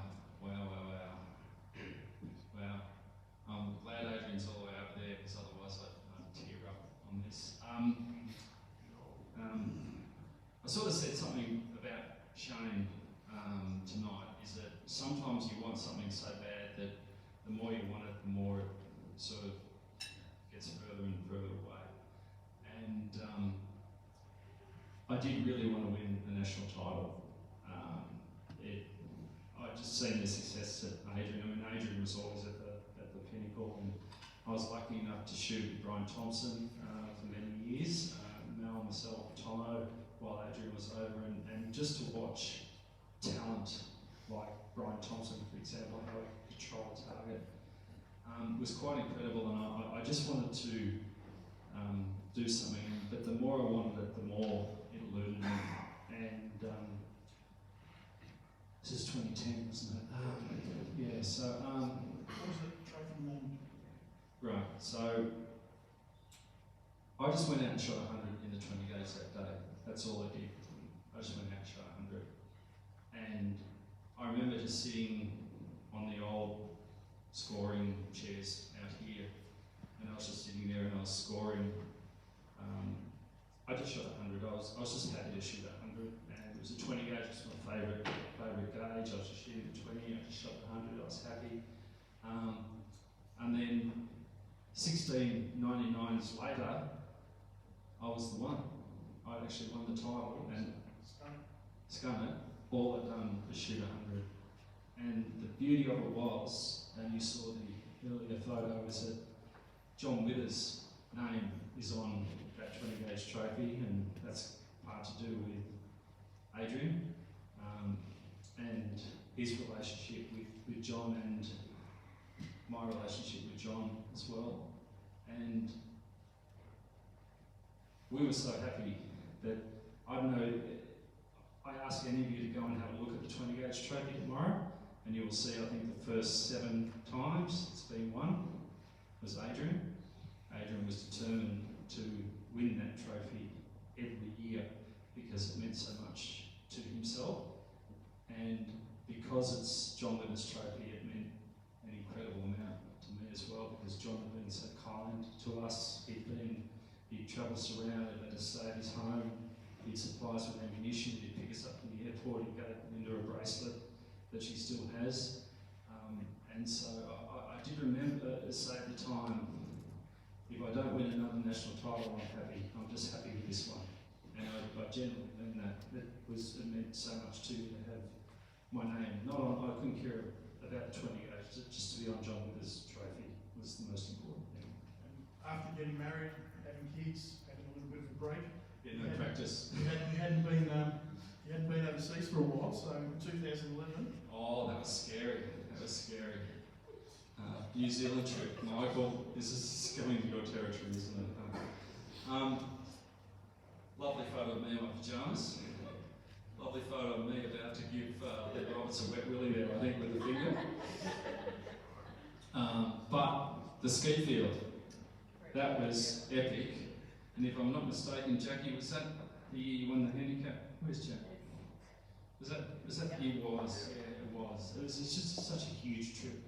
2011. Jackie actually won the national handicap in New Zealand, and I'm pretty sure it was the year before you won the Australian one. So this girl had done 2 national handicaps in consecutive years, one in Australia. Or was it the same year? Was it the same year? Consecutive years. And so we just put this 5-man team together. Blake, Davo, myself, Steve Acaro, Jack, and we nailed it. We nailed the Kiwis, Andy, did you hear that? Nailed the Kiwis. So that was great. It was a huge trip. And I do recall a certain AA elite winner from tonight, Lorraine Hughes, sticking ice cream in my face as well, if I'm not mistaken. And I think, were we not leading Todd Bender around through a bar with a leash on as well? Isn't there a story between Leonie, Lorraine, Jackie, and Bender? We're not telling you. What was the story behind your ear? Leroy. Was it Black Russians? Were they drinking Black Slater? No, it was Canadian clubs and no, it was Coke though. I think it was Canadian club and Coke's Black Slater. He put like did win something? He put like 600 Kiwi dollars on the bar or something, and said we all have to drink it because he doesn't want to go home. Because we're on the 4 a.m. flight the next day. Well, we were like 6 a.m. flight the next day on the way home, and so we spent all night at the pub. And on Blake's winnings. They say open bar. They say open bar. Open bar, yes. So, and I do recall Todd Bender on all fours going around all the tables. Somebody was leading it. Was it you, was it, or not? Was it? You shoved ice cream in my face. Then obviously I ripped my ear off. Can't recall, is the comment? Can't recall? I don't recall. I can't recall. Yeah, it was pretty wild. I can't even remember what we shot that year, apart from Jackie winning, so anyway. Right, so moving on to next year, 2012. Skeet started changing a bit with your crews. Yeah. Some of the old crew, some of the new crew. It was probably a changing of the guard. And listen, I have to say that I've been incredibly blessed with all of the squads I've been in over the years. You know, I shot with Adrian one year, I shot with Mel and Brian Thompson for several years, and each squad just gave you so much diversity and so much learning and so Dennis, and of course the great Chris Hughes. Where are you, Chris? Chrissy, there you are, my beautiful man over there. I shot behind Chris. We were trying to work it out. It was somewhere between 15 and 17 years I shot Chris's targets behind him. So, and honestly, it was probably one of the happiest times of my years, all of those times shooting with Chris. And then we had Shano and the WA and Pete Prosper for many years. We shot with those crew. And then sort of come 2011, 2012, I let Mick Butterwick come into my squad. I let him in because we had, I think, was it Benny? Was it Benny pulled out? Benny Dennis pulled out. So we had this young guy called Michael Butterwick join our squad. And yeah, and the rest is history, isn't it? So, Right, we'll move on. So you started getting motivated again, you started shooting again, and you started winning again. well, yeah, I mean, it's I've got a love-hate relationship with skeet shooting sometimes, and I've always lacked motivation. So I start to wane, my interest starts to wane. I do other things and so forth. But you know, when you start going out with other friends and you meet people at either rifle clubs or gun clubs or car clubs or something like that, you just don't have the same relationships with people. Because you know what, you haven't been out in the skeet field trying to hit those targets, egging each other on. So I never got that sort of depth of camaraderie that you do when you're out there fighting. To try and hit each and every skeet target. So I just realised that it's just been so important to me to actually shoot with people that I love and to try and egg them on and to enjoy their successes and so forth. So it was very, very important. And that hike only won 2013, it was a big shoot-off. Who were you shooting off? Was it Colin? Well, sorry, I lost my train of thought. I was going to say, after I won in 2010 the John Withers Trophy, as far as I'm concerned, I'd sort of, that was it for me. That was all I wanted out of skeet shooting, to actually be on the John Withers Memorial Trophy. I was happy, like, that was me. I remember saying in 2010, in my speech when I won it, I said, if I never win another thing, it wouldn't worry me, because this was the one that actually mattered, and it was the first one, it was the only one. I couldn't care less. But meeting Michael, this crazy guy at Frankston Gun Club shooting a $500 Lambda shotgun, I saw incredible passion, and I saw this incredible eagerness to learn, and he motivated me. He motivated me to actually continue, and he basically has given me the next sort of 10 years of my career. And so really what we were doing is just going around all the big shoots and all of the clubs and so forth, just taking Michael there for his, to enjoy the circuit per se. And I started winning stuff. And excuse me, it wasn't a deliberate thing. I was there, I was just shooting well, and Michael was eager, and I just got this sort of fresh start, if you like. Sort of 2012, we went to Tassie and I won. I don't know, what did I win at Tassie? I won everything. Right. So yeah, but that was actually back off. I think Davo, we'd just come back from the, where's Davo? Davo's out there, I think we just come back from the World Shoot literally 2 weeks before, and I just jumped on a plane and went to Tassie. So I was hot. I just shot everything in Tassie. What I thought was interesting with Queensland is I won the high gun in '92 in Queensland. Hadn't been back at all. Hadn't done any of the Queensland shoots. I went back again and won the high gun at Roma, which has got to be one of the nicest places to shoot in the world, by the way. Is that where you lost your glasses? Hmm? Roma, where you lost your glasses? Yeah, a couple of of things happened in Rome, didn't they, Sam? Didn't they, Michael? No, I probably can't recite the Sam Curie one. But story for another. yeah, story for another time. You might have heard before that I don't really like getting up early, so I'm always the last out of bed, always the last. I'll go back. Always the last in the shower, always the last of everything, and I'm always dragging my heels, and always late to the field. You name it, I'm late, and even late to the Hall of Fame, right? Yeah. So we're out to breakfast one morning at Roma at Robbie Nugent's cafe. I don't know whether our past president were at Robbie Nugent's cafe, and it was a huge, beautiful blue sky day like we had out here today. And Michael's just giggling. He's just sitting on the other side of the table, just giggling at me. I'm going, "What are you doing, baby? What's going on?" Nothing. It's all good. We're just getting ready for the shoot. I said, "All right." So back in the car, and he goes, "Oh, by the way, you forgot your sunglasses." I said, "Oh, no worries, thanks." And I put them on. And he'd spent the entire breakfast time scrubbing tomato ketchup and and gravy off his egg roll onto my sunglasses. So yeah, and he put them in the sun so they dried and caked on. So always a nice guy. Always a nice guy. Right, so then started back again to the US. Yeah, Where'd you first USA. stop? Yeah. I was really lucky when we went over there in my first trip to the US was 1990, as I said before. That was a huge trip. And I met, there's no such thing as pre-squatting or anything like that. You literally just rocked up.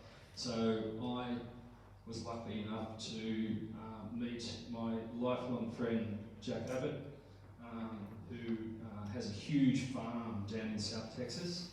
And we met him at the US Open in Waco in 1990, him and his wife Karen. And every time I go back to America, I always go to Jack's farm and we go and play on his big tractors, look at his fields, we shoot his rifles, we go and eat lots of waffles, as you can see, my favourite, and we shoot sporting clays with old Winchester pump guns and so forth at Mission Track and Skeet. So, it's one of the things with skeet shooting people is that, I've known Jack for 30 years now, and his home's always open to me. He'll throw me the car keys. He supplied all of the Australian team with practice ammo last year. So just a truly wonderful man. And I've been able to bring Jack over to Australia, and I've taken him hunting and try to reciprocate as well. But it's those lifelong friendships that's really, really do matter. Oh my God, so many slides. Well, shoot. Wow. So when you won the yes, was that a huge moment? It was. I really felt like it really wasn't actually about me, but it was actually about the Australians more than anything else. We had an incredible crew over there in 2016. That was actually the Aussie team in 2016. Ado, Craig, Davo, Eddie Elder and myself. And we went to their Hall of Fame that year, and I presented the team to the Hall of Fame, and the Americans all stood up and applauded the Australians, and they were very grateful for us supporting their Hall of Fame. And once again, a bit like old two box in the corner over there, I managed to get myself through the box. I shot the 75 for the East,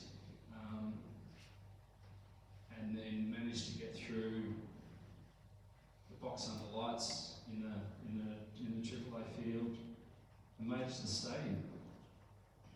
And I still remember I used Lorraine's ammunition because I'd run out of ammunition, and she's pouring ammunition into it. Craig O'Neill was running, and Davo were running to get me boxes of ammunition, and I just kept shooting. And there was just people. Oh, there's Mike Schmidt, and he just missed, and there's Stuart Brown, he's just missed, and all these big names getting out of there. So, but I really felt that this win was more about Australia coming of age than actually my personal sort of achievement, if you like. So there was such a great vibe that night. Lorraine, your squeal, I remember hearing it. Lorraine screaming when I actually won it. And Harry, Harry reported it and so forth. So it was just a truly amazing night. And during the day, back in 1990, I was really lucky to have met Phil Murray. And we stayed at Phil Murray's house in 1990. And once again, this camaraderie amongst, global camaraderie, if you like. We kept in contact with Phil, and I'd gone down to the White Flyer building, and there was just Phil in the building. So I just sat with him for like 2 hours. So we were just sort of, I was talking about, Wayne Mays and how we lost Wayne, and how they prepare for shoot-offs, and he was just telling me stuff that I'd never even thought of before. And he was just, and this is, Phil won it in 83. Is it 83, Cuz? 83, I think, yeah. 83. Like he was well and truly done. He wasn't even shooting. And he just told me all this stuff, and I've just gone, oh wow. And then I just went out and did that night, just without a single thought, just went out and did it, sort of thing. So it was quite amazing. So all this time, delving around shooting and travelling, tell us about the time you spent with your boys and Yeah, well, this division. yeah, I mean, our Easter bunny shoot is a bit of a ritual. Very, very politically incorrect these days, but it does happen, I can assure you. So Easter Saturday each year, we're up the hills with the boys. And, I've tried to get them on the Skeet field. I've never wanted to tell them they have to do it or force them, or I just say, hey, if you want to shoot, come down. They all got enough. Maybe because I've seen some of my friends. But the boys are always up for a shot. They're always up for a rabbit shoot, that's for sure.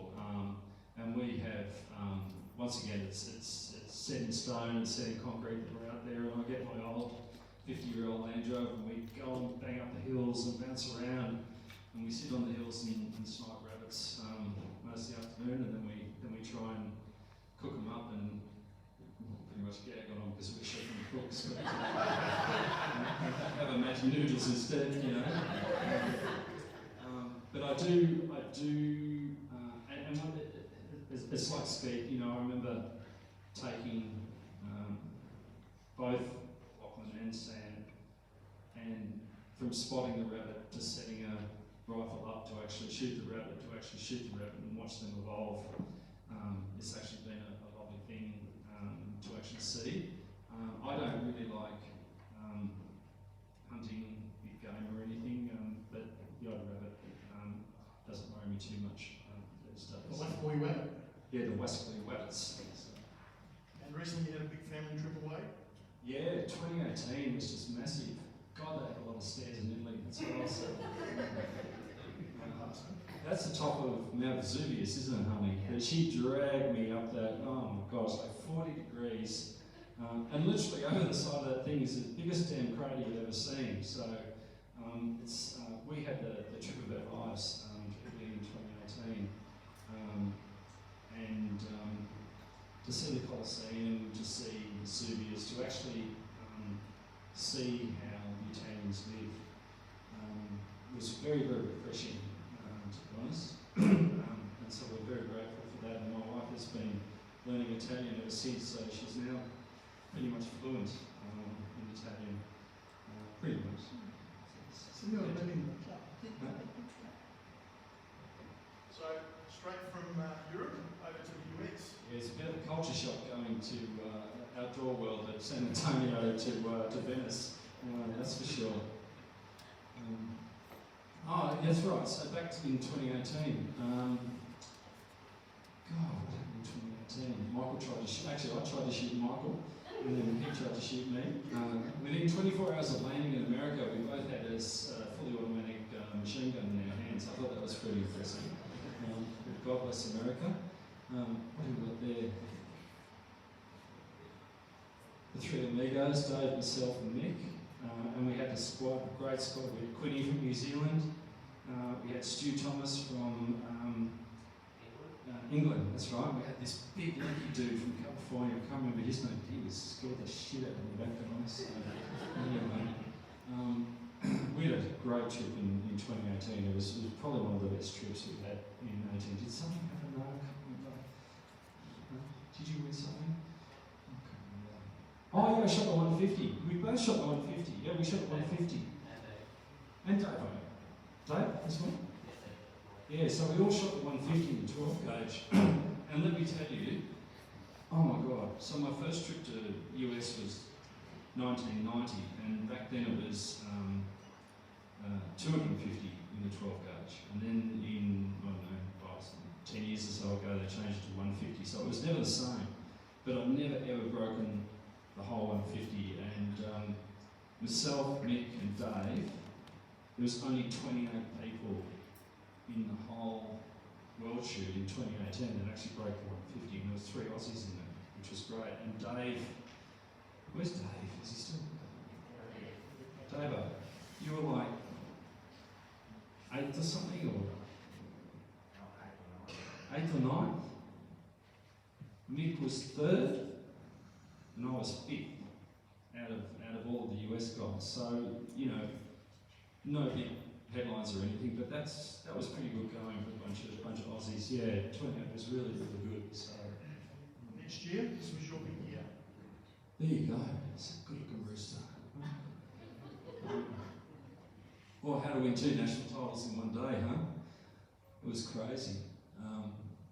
I ended up shooting off for the 12 gauge, and it ended up me and Matt Pioli. Where are you, Matty? There you go, brother. I shot with him at Bandstand a couple of weekends ago. Damn, I enjoyed shooting with you, mate. It was great. Over 200, I think we got for the 12 gauge. And let me tell you, I actually was in looking for all these photos and so forth. I found all my old sinkers, and I can tell you I've been double A 3rd in the 12 gauge like 7 times. So, because I've got 7 clunky sinkers to actually account for it. So I've been in that 12 gauge shoot off at least 10 times, and I actually finally won it in 2019. So that was amazing. I was going, oh my God, I actually won this. And Matty really pushed me past 200 as well. And I think, Jackie, you had the 100 that day as well. So we're at the card table. Here we go. It's all coming back to me. So we're at the card table, and there's all these people trying to come to the card table to get a game. So, what'd you shoot today? And they go, oh, 98 or 99. I go, well, we shot 100, right? And so Jackie shot 100, Cuzzo shot 100, I shot 100, and Richie shot 100. So all playing the card table, and it was 100 in. It was 100 in, or you couldn't play. So it was very good. Boy. You want to tell us about your shoot off in Tiger? Well, yeah. Once again, it sort of felt like an accidental win, to be honest, because here I am. And hands off to Mr. Stockdale over there. Jack had to shoot 100 in the doubles to even get that shoot off, and God damn it, he did it. And I was so proud of you when you actually did that, mate. It was just one of the most determined things I've seen in a long time. You knew what you had to do, and you went and shot 100 doubles straight just to even get in that shoot off. So huge shout to Jack. But there I was, 4 down at the end of the week, and it was Dave, Michael, Jack, and myself. And I'm going, well, I've got hope in hell here. Like, seriously, like the pedigree those guys bring to the table is pretty impressive. Look at Dave, last 2 days, just snagged 2 in a row. So I was just cruising. I was last shooter. I was just cruising. So yeah, just shooting. And the thing I love about it, I was shooting Michael's ammo because I didn't bring enough ammo in the 20 days. So that was always nice. So anyway, Davo's out. Like, first box, Davo's out. Going, oh shit, okay, well, looks like Mick will get it, you know, so it'll be Mick. And then unfortunately, he got a high five that went up high in the air, and he had a couple of goes and he missed it by a bee stick, but he was out, like Mick was out. Was it first box or second box? Second box. And left me in Stocky. And I was going, okay, get me out of the box, bitch. so Mick's funded up with another set of AA Winchesters, God bless him. And it's me and Stocky out for the next run. And we've got to the centre station where, you've got the things where the refs sit. I put my hand on it, and I was sort of going, Jesus Christ, I'm going to get 10 points here. I'm good for a runner-up. And then Stocky says, bloody high 4. And I've gone, oh, Jesus, what's happened there? And he's missed low 4 as well. And I've gone, oh shit. Oh God. Oh my God. And then it was hurry up Skeet for the next couple of stations, and I did it. I couldn't believe it. I finally won the high game after all these years. And once again, I didn't try. It just sort of happened. I was just cruising. I was happy with runner up. Like, it was good. I was good. I was in the shoot off with the big boys. I was happy. That's what you needed to qualify those last points. And that's it. Yeah. And Stocky qualified just before me, so he was last year. And now a good self. Yeah. Back to the US. Oh, last year was a hoot. Was it? Oh my God. Block that one out. Harry and I were a bit naughty. Jane never heard anything. First night was really great. John Sheema introduced Jack Stockdale to Mexican food. I said, yeah, eat the jalapeno, the one that's grilled. Eat the grilled jalapeno. Harry ate it, but Harry's just going straight into it. And Jackie Stockdale, yeah, oh my God. Anyway, so 3 buckets of water later. And there's this weird cat, Paulie Saliba, we didn't know much about.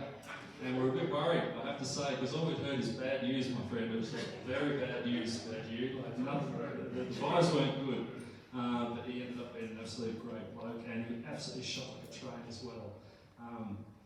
And then that was interesting. There, the Aussies down with Bender, which was great. So Bender was teaching on field 40, and I was sitting next to Harry, and all of a sudden, beep, he gets a text. It's from Bender. He goes, "Bring me Coronas." So we had to do a stop for Coronas. So anyway, Harry hasn't just bought a 6-pack; he's bought a 24-pack, right? So we've gone down to field 40 and put the 24-pack in. Bender had an esky, honestly, it's as big as this stage.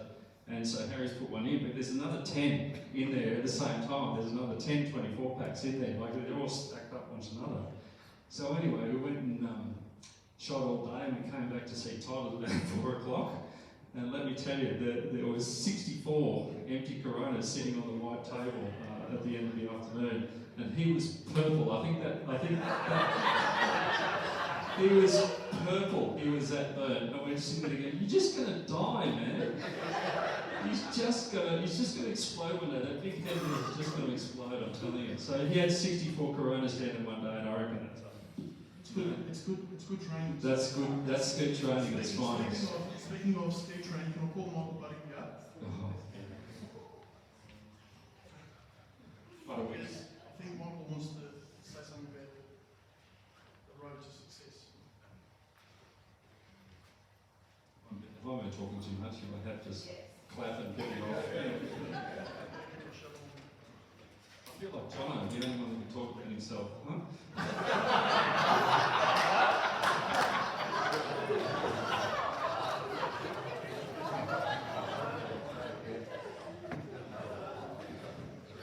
Oh, here we go.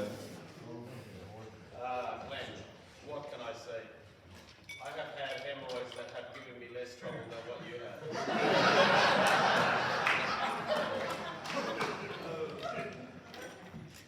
Harry spoke. Jokes aside, firstly, I would like to say on behalf of the past and present Hall of Famers, if it wasn't for you, this night wouldn't be as memorable and as special as it is. Thank you.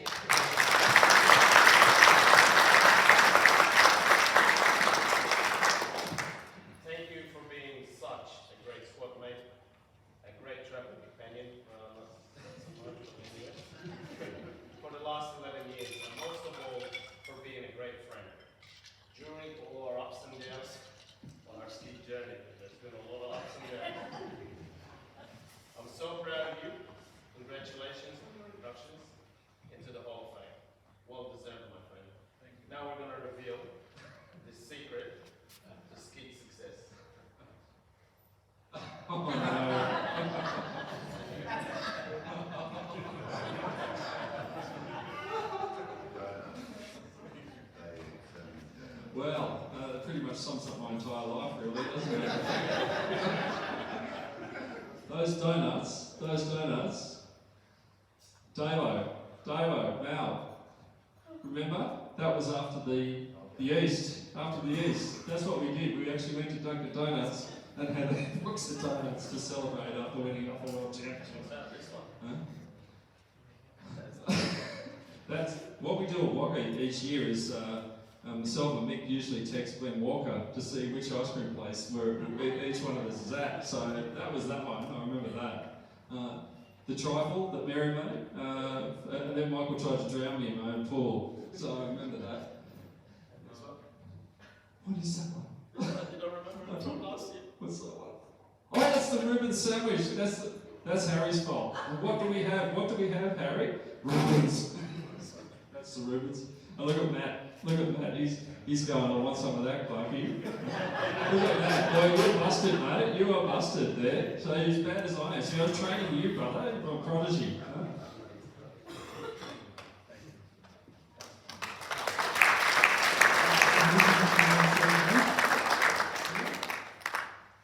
This is from Todd Bender. Clarke is one of my favourite Australians.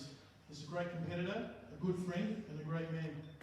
Tonight, friends on the other side of the globe stand and salute you. Congratulations, my friend, on such a well-deserved honour.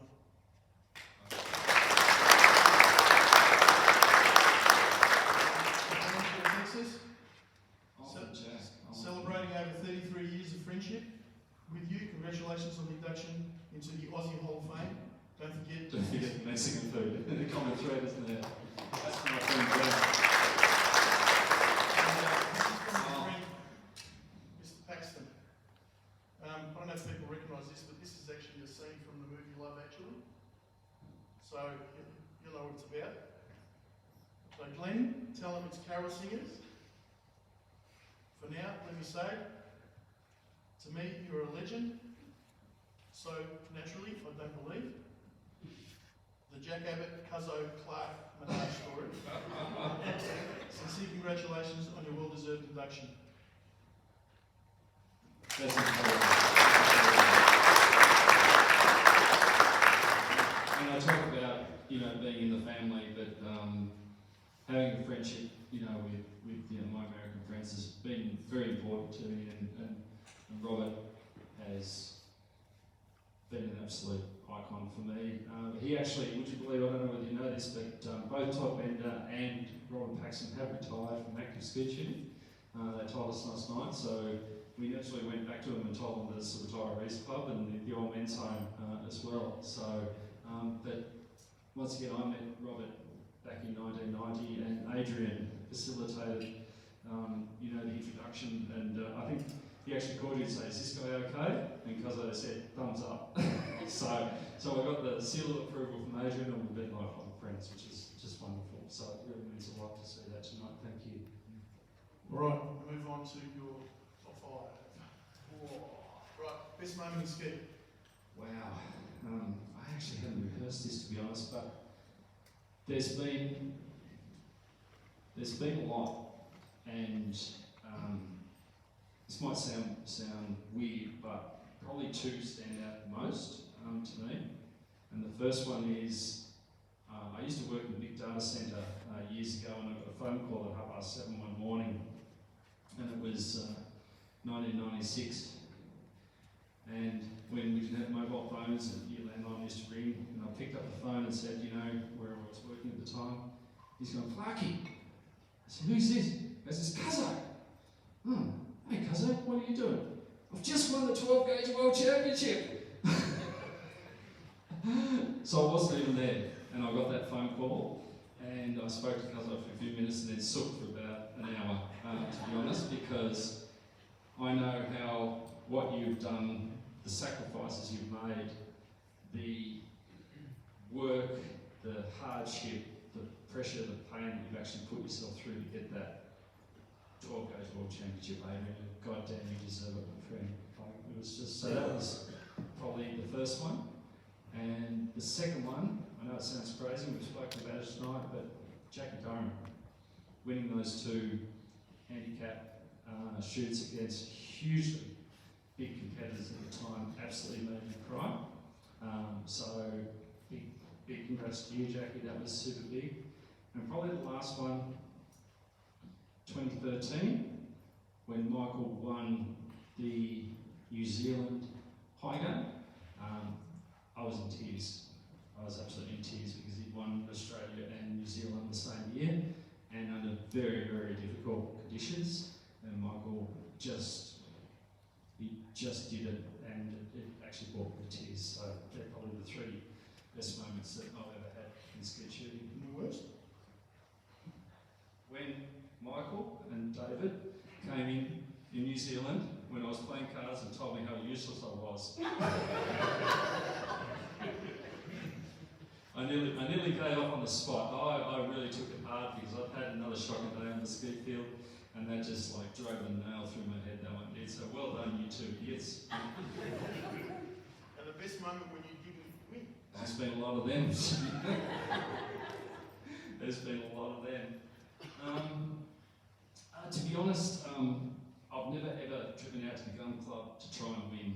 It's never been a motivation at all to me. And in fact, I think we've all learnt that the more you try and win, the harder it actually is to win. So I don't even try anymore. So I've had so many great moments, and usually it's with other people's success. I mentioned just the three, tonight, but I just love. I mean, I shot with.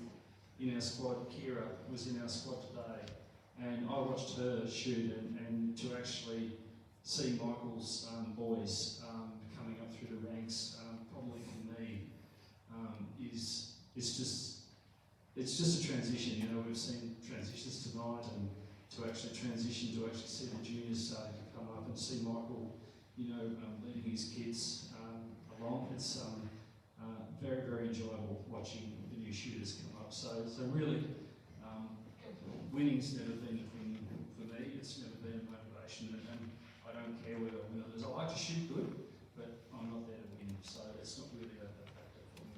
And what has Skeet taught you in life?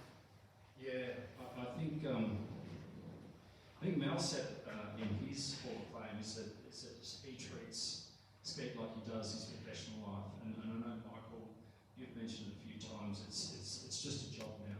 You actually do it as a job, so you actually apply that sort of professional framework, to your ski shooting. And if you study it, if you learn it, if you practice what you preach, all good things will come to you. So, I look at all the people here tonight, just to be at the Hall of Fame, for myself, and for me, it's the integrity, being nice to people, showing help, showing compassion, showing empathy, and showing passion for Skeet, which applies to all facets of your life. That's on to the next question. What keeps bringing you back? That's very simple. It's all you guys. As I said earlier today, other friends, you just don't have the same relationships with other friends that you do with your ski friends, because they're not out there battling, they're not out there shooting, they're not out there in the wind and the rain and the hail and so forth, and the bright sunshine, trying to hit these silly little ski targets. So it's the people. I could care less about ski shooting anymore, to be honest, but I care a lot about all you guys, and that's why I'm here. All right, so here's the list of your achievements, Clarke. I think you'd be surprised yourself. Yeah, I can't even remember most of them, to be honest. So, 4 national titles, 3 runner-ups. It's the teams things that mean a lot to me. There's been a few there with no points as well, which are the ones you got. Yeah, a lot of no-pointers. So. Anyway, on a serious note now, I'd like to call Chris Hughes up to the stage, please.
please everyone, warm applause for 2023.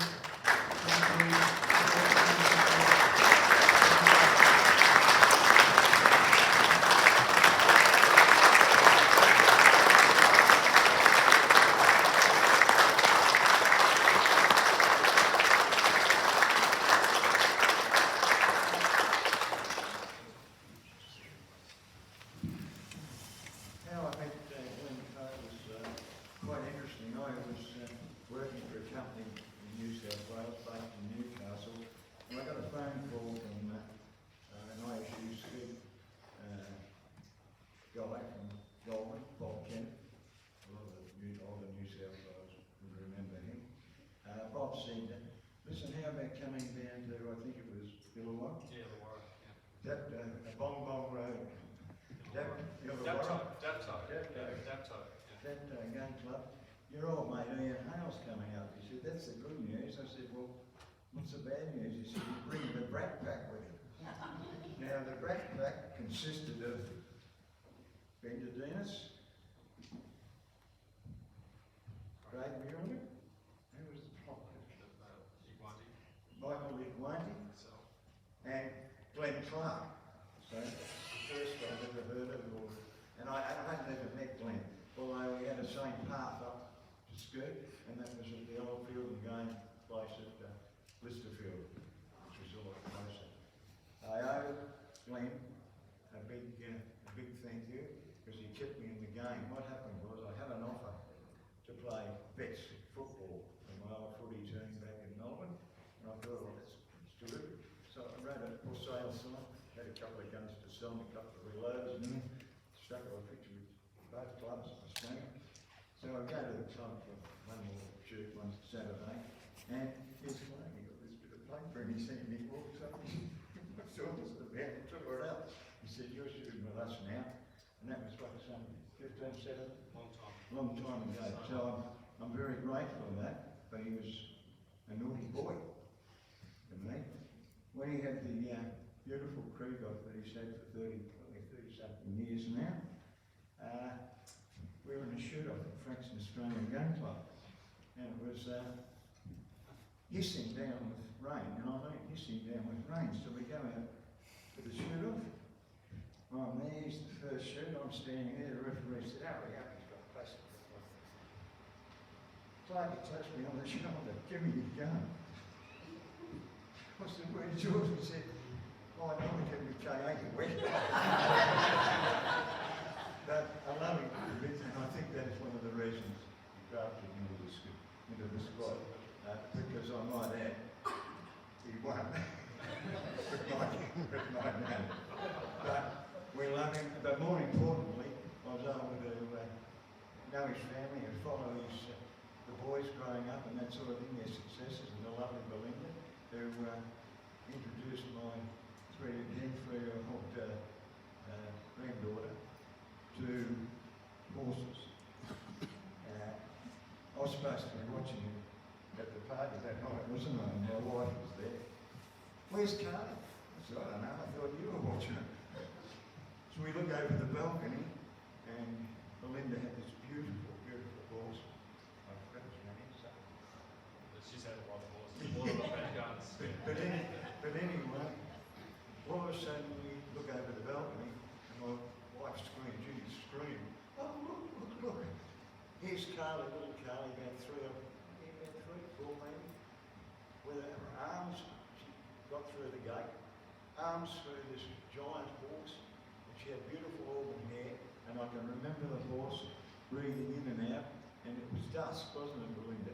And the hair's going up and down with each snore. And Belinda, I remember saying to Judy, don't worry, she's going to be a horse person. And she still is. And thank you very much for your friendship. And it's been wonderful. And thank you guys. And don't forget, support the ASSA and the sponsors. Very important to look after the sponsors, please, because it keeps the sport going. God bless you all. Stay safe and have fun.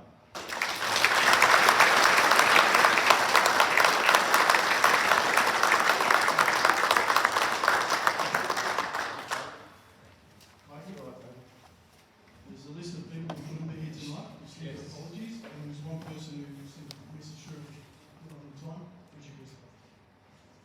Oh, Richie, yes, Richie.